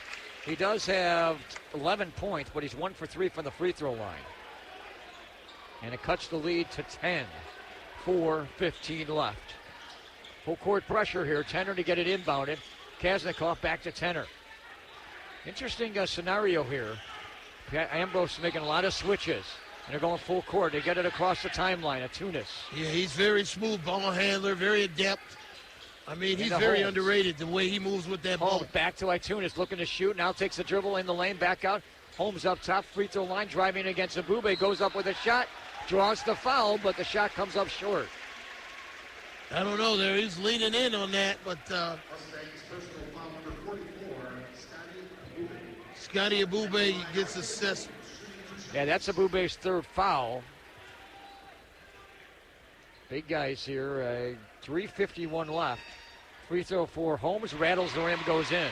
The key in the sequence is that he gets fouled and makes a free throw, makes you pay for it. And that's the key there. When you get to the line, you got to make them pay for fouling you. 3:51 left. R.J. Holmes, only 7 points tonight, but he's got a nice dunk early in the game. I like that.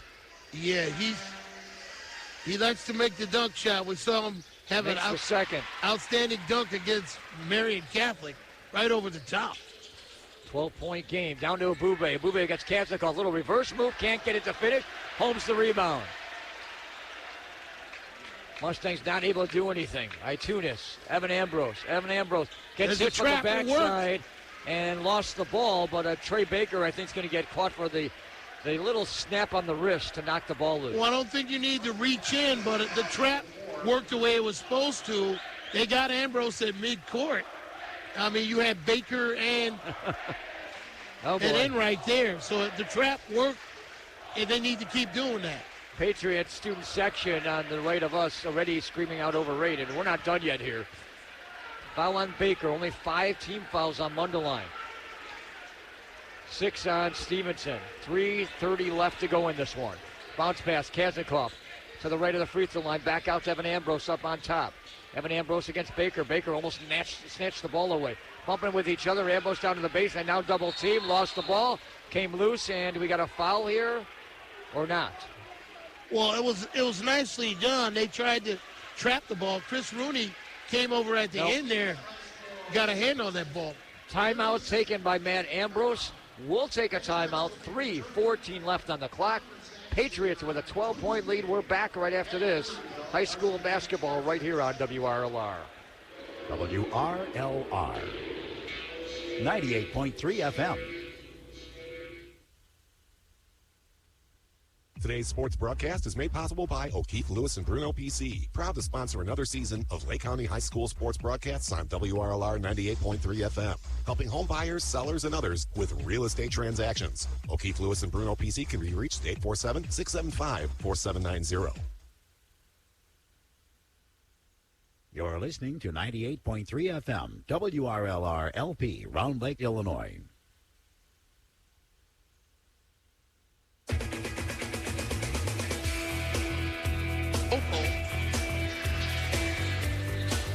Back here in Lincolnshire, Mustangs trying to get back in this game, down by 12, 3:14 left here in the fourth quarter. A reminder, high school basketball next Friday night will be at Vernon Hills. Central Suburban North matchup, Highland Park Giants will take on the host Cougars. Then we'll be out at the Martin Luther King tournament on Saturday and Monday. Some semifinal games, the championship set up for 1 and 2:30. Or actually, it could be 11:30 and 2:30. We'll let you know exactly depending on the matchups. The championship game is at 2:30 on Monday. Back into play here. Ball inbounded. Itunis takes it. Drives in the lane. Left hand up. And good. Got it up and in. John Itunis gets into the paint with his left hand, uses his body, and the senior just shows you his experience there on that shot. Biggest lead. Baker popping a three is going to softly to get that one in. And now a timeout taken by Matthew Badgley. Trey Baker has been deadly tonight. 18 points, shooting the three ball from way out there, from way downtown. That was downtown Mundelein there. Now, here's the thing. You get a three, you get some momentum back your way, and I see this so often. I want your opinion, Don. You got 2:54 left in the game. You want to stop the clock, but is this a good idea by a coach to stop the momentum getting a three-pointer here? Yeah, if you want to talk strategy, because it's more about defense now. And every possession, if you're Mundelein, you got to score. And you got to play tough defense. You got to get some turnovers. And you can't go tit for tat when I say that. It can't be 2-pointers. You got to jack up the three. You got to get to the foul line, hopefully stop the clock and score with the clock not moving. So you got to get to the foul line, and you got to shoot the three. 2 things you got to do if you're going to pull this one out. By the way, Mundelein had cut the lead down to 6, 46-40. Since then, Stevenson went on a 9-1 run until that three-pointer there by Baker to get the lead all the way up to 13 points now, or 14 points, and now it's down to 11. And that's what we were. That's where we were at halftime.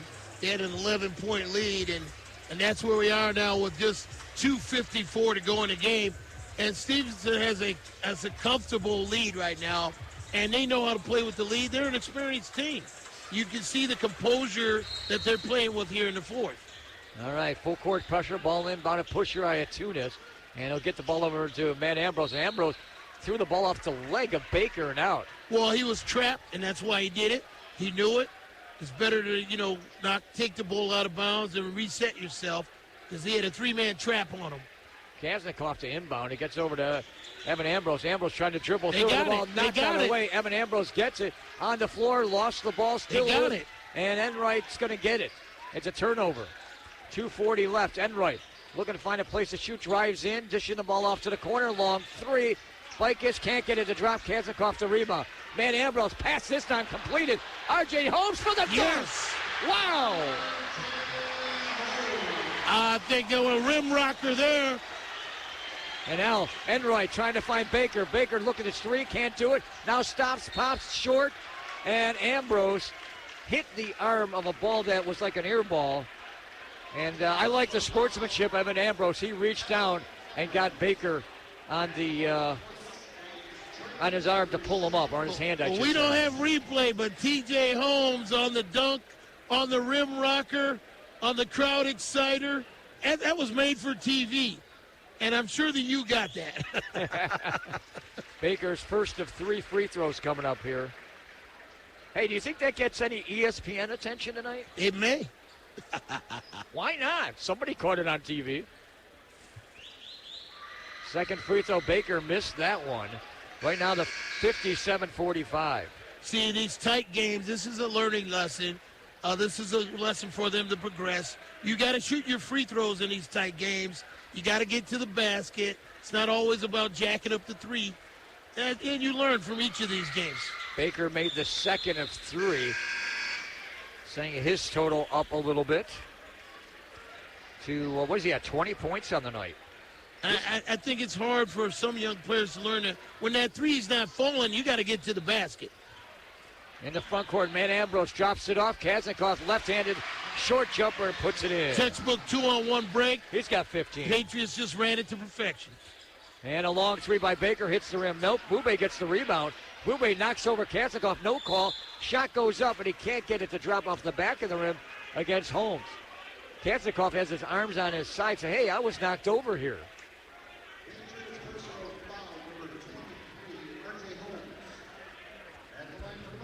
R.J. Holmes, what's he got, 3 now? At this point, it's only 1:57 to go. It's pretty much academic. This game is over. Boubé's free throw, it's good. So Boubé making a free throw. He's got 12 now. One more coming. Fans from Stevenson again using the overrated. Well, the thing you know is that they may have another chance to see each other. Oh, they will. In this Next conference month. play. So wait a minute, somebody jumped early. Lane violation. And lane violation, and the free throw doesn't count here.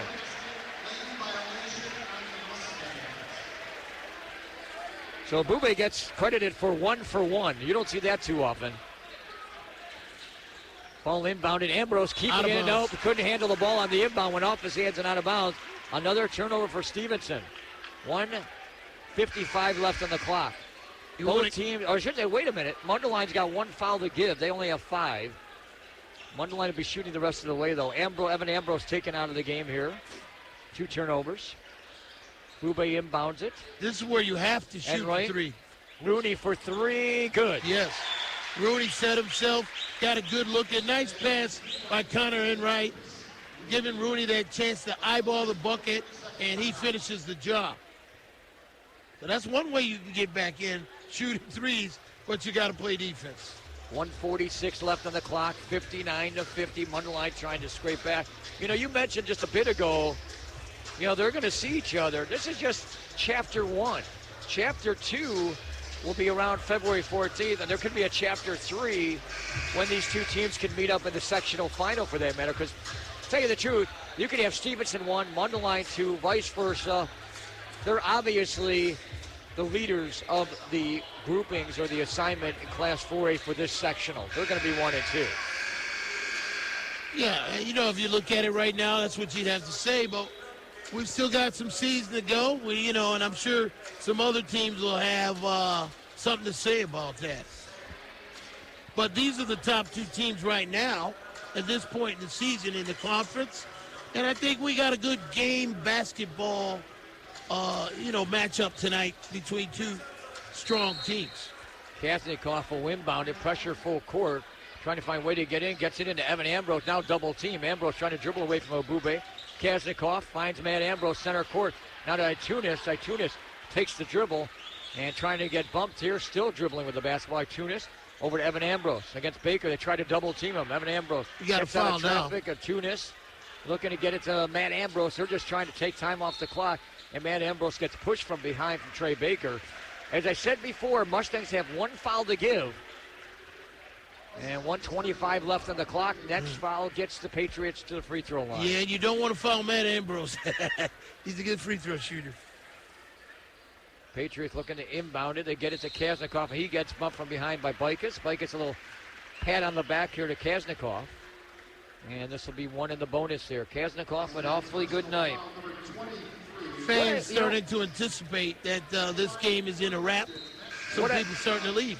One thing I like when you look down the score sheet here, both sides, you're not looking really of a couple players. You're looking at like 3 players at least on each side that are in double figures. The balance of scoring is important in games like these.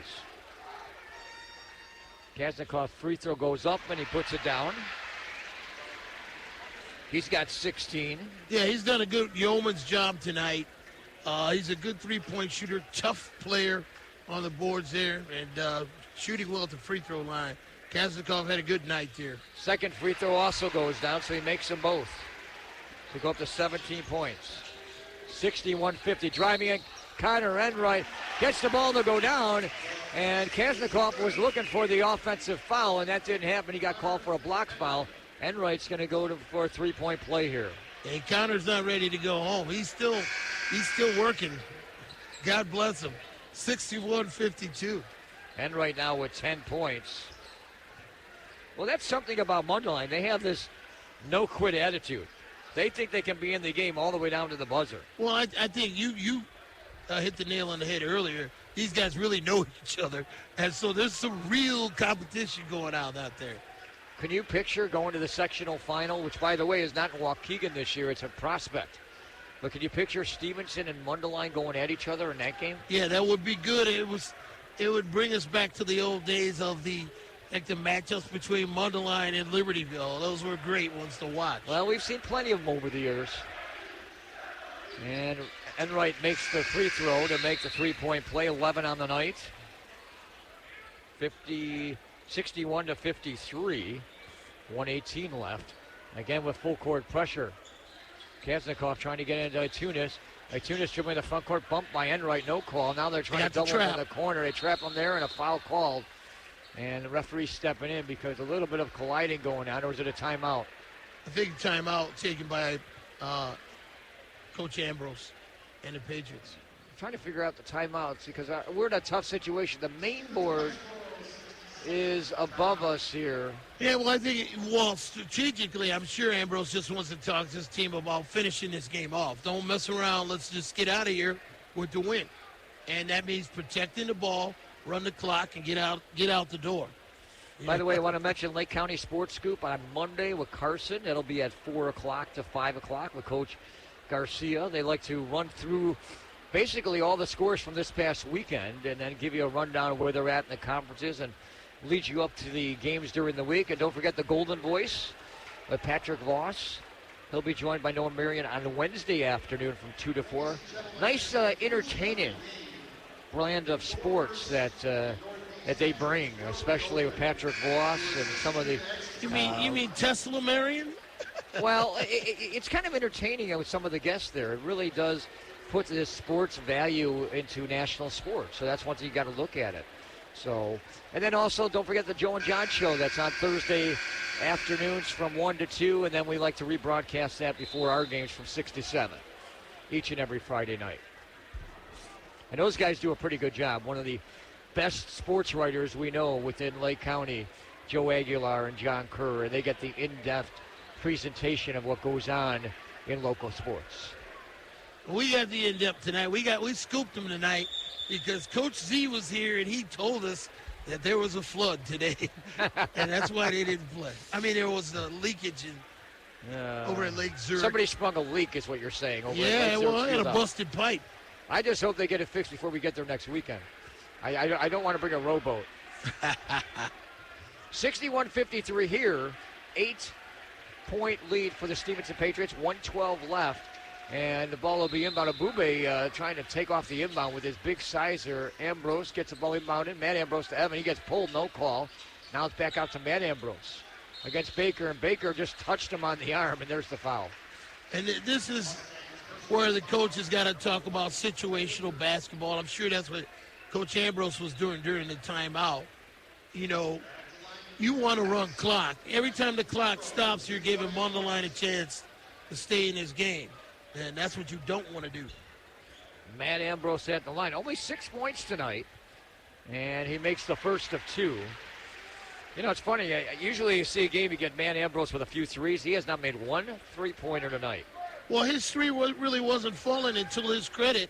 He didn't force it because his teammates, Kaznikov, was hitting his shot. And Atunis. Makes both free throws, 63-53. Connor Enright to the hoop. He'll get a layup. No foul called or anything. So it's back to 8. 63-55. 54 seconds left. And a foul in the backcourt. And some of the Mustangs fans thought it was an offensive foul. Matt Ambrose took down Enright. And the referee pointed it as a block foul. And Ambrose will go to the line to shoot free throws. Now you got to remember where you are. You're in the Stevenson Patriot High School. And this was just like 52 seconds ago. And, you know, it could have gone either way, but you saw the elbow come up, but you also saw the tight defense. We saw something earlier like that on Evan Ambrose that wasn't called. That could have been an offensive foul. Man, Ambrose missed the free throw. There comes Connor Enright. 50 seconds driving down, dishing it back out. Baker wanted to shoot a 3. Great job for Evan Ambrose. He falls to the floor, and they call a foul on Evan Ambrose. The oddity about that is Trey Baker stiff-armed Evan Ambrose. Yeah, but you don't know if that was a flip-flop call. Maybe that was a balance for the call we just saw. Don't know, but it doesn't matter. He's going to the line. By the way, Evan Ambrose just picked up his 5th foul, so he's out of the game with 44.9 seconds left. Scrappy Baker, player. free throw's good.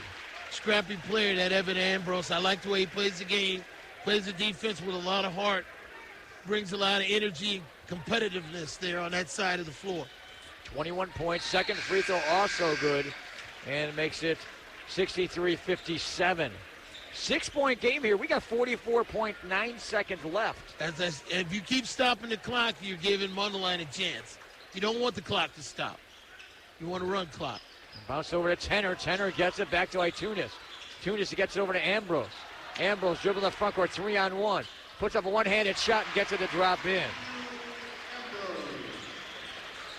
65-57, long 3. Count that one by Connor Enright. Connor Enright's not ready to go home, man. It's 65-60. You got to love it. That's what I'm talking about, the competition. You see, he's not ready to go home.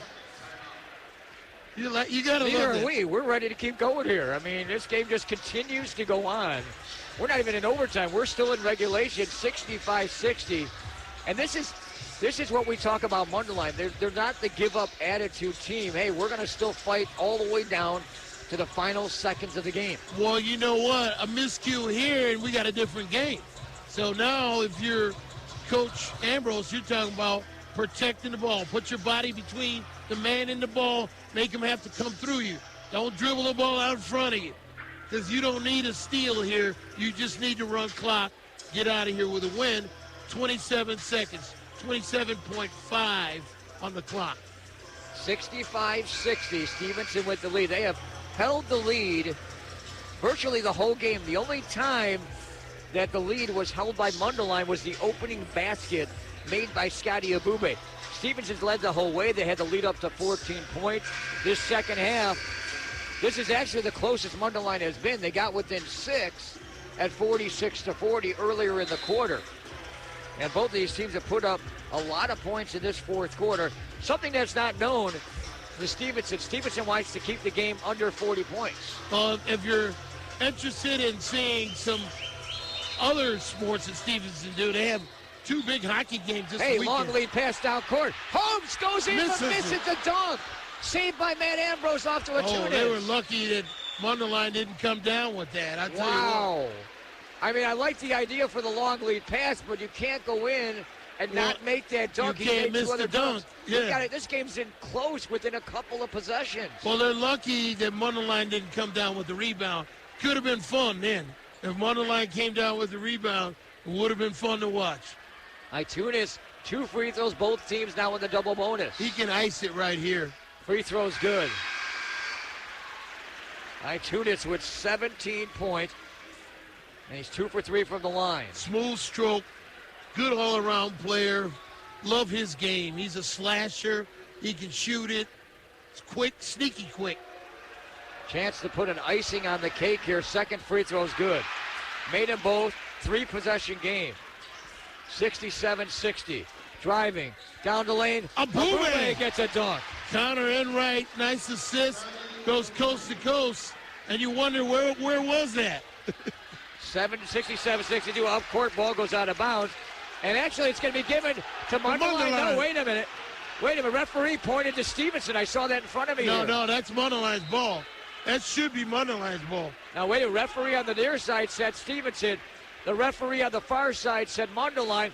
Now the referees are going to confer with each other here. That's the best thing to do in this game. Talk to each other, make the opinion. All 3 referees now are conferring right on the Stevenson emblem here in the middle of the court. That's the best thing to see right now. Yeah, consultation is good. That's a good thing because hopefully they come up with the right call. They're talking to each other. But I'd like to see Mundelein get the ball here. It would make it interesting. 67-62, and the crowd is into it. I think they are going to give the ball to Mundelein here. But this is the best thing I could see with referees. Sometimes referees say, it's your call. Come together.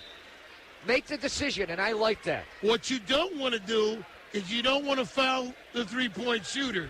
Stay away from him. You're better off just letting him shoot it than try to foul the three-point shooter here. Because then you're in danger of giving this game away with 6.9. 6.9 seconds left. Backcourt to inbound the ball. I don't think either team has a timeout left. Enright gets the ball here. Dribbling in, long 3. Missed it. Abume the rebound. Puts it up and in, and they don't have to inbound it. This game's over.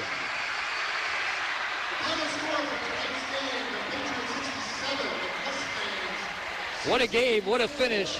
Stevenson wins Chapter 1, 67-64. Wow. A nice finish there.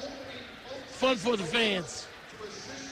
Well, if you look at it, both teams put up a lot of points in that fourth quarter to make it interesting. I mean, you're looking at 28 points for Mundelein in that fourth quarter alone to make it interesting. And you wonder where that was the whole game. You know. Well, there's a lot of factors you look at for what can be done within that game. Hey, who gets the player of the game honors? To me, it's going to be either between John Tunis or his compadre. Let's see. My vote's got to go Tunis? For Matthew. Tunis? I go with Tunis. Koznikov or Tunis. I'll go with Tunis. I mean, he came out with 18. Koznikov finished with 17, and Tunis finished with 18. So we'll give Tunis the nod. By the way, they had 4 of the 5 starters in double figures. And leading the way, Trey Baker, honorable mention, with his, what did he come up with, 25 points tonight. That might be a season high for him. 16 for Enright. And 16 for Abume, who put 10 points up in the fourth quarter, including a dunk. Yeah, and a lot of that had to do with Connor Enright trying to will them in the last minute of this game. Man, there was no give up in him. You talk about competition. If they get a turnover here or there, or if he hits one of those threes a little earlier, we got a different game. All right. Final score, 67-64. A lot of people leaving the court here. Patriot fans are happy. Mundelein Mustang fans could say, hey, we made it close at the end. And there's going to be a rematch coming up in the middle of February. chapter 2 of 3 possibly this year. So 67-64. We got to thank a few people. Trish Benhauser, the athletic director here at Stevenson High School. The coaches, Matt Bedgley from Mundelein, and Pat Ambrose from Stevenson. Got to thank Norm Marion doing the spotting duties in front of us and the engineering. Yes. And Don, great job, buddy. Yeah, it was a great game to do. We anticipated having this good matchup, interconference matchup, and we look forward to seeing it again as the season goes on. We got our money's worth tonight. It was a good ending, good competition, and if you're a basketball fan, you got to love this type of basketball. All right, 67-64, Patriots win the first matchup between these two teams. More to come coming up in February and the rest of the North Suburban Conference. We'll talk more about this tomorrow. We'll hear from the coaches. We'll do this after 9 o'clock on the Sports Corner here on WRLR. Be safe driving throughout the night and into the morning hours. And we'll talk to you again tomorrow morning, and then more basketball next week. For Norm Marion, Don Johnson, I'm Rusty Silber. Be safe. So long, everybody.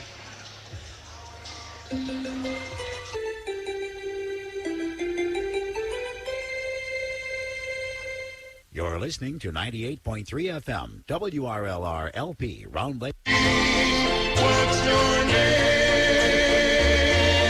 What's your name? Shoo-doo-ba-ba-da.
You're listening to 98.3 FM, WRLR LP, Round Lake, Illinois. I'm Rick Haggerty.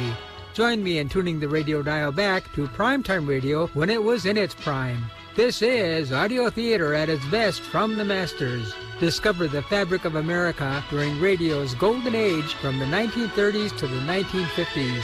Enjoy the comedies, dramas, and adventures on Rick's Radio Roots on WRLR 98.3 FM, Tuesday mornings at 10 a.m. till 1 p.m.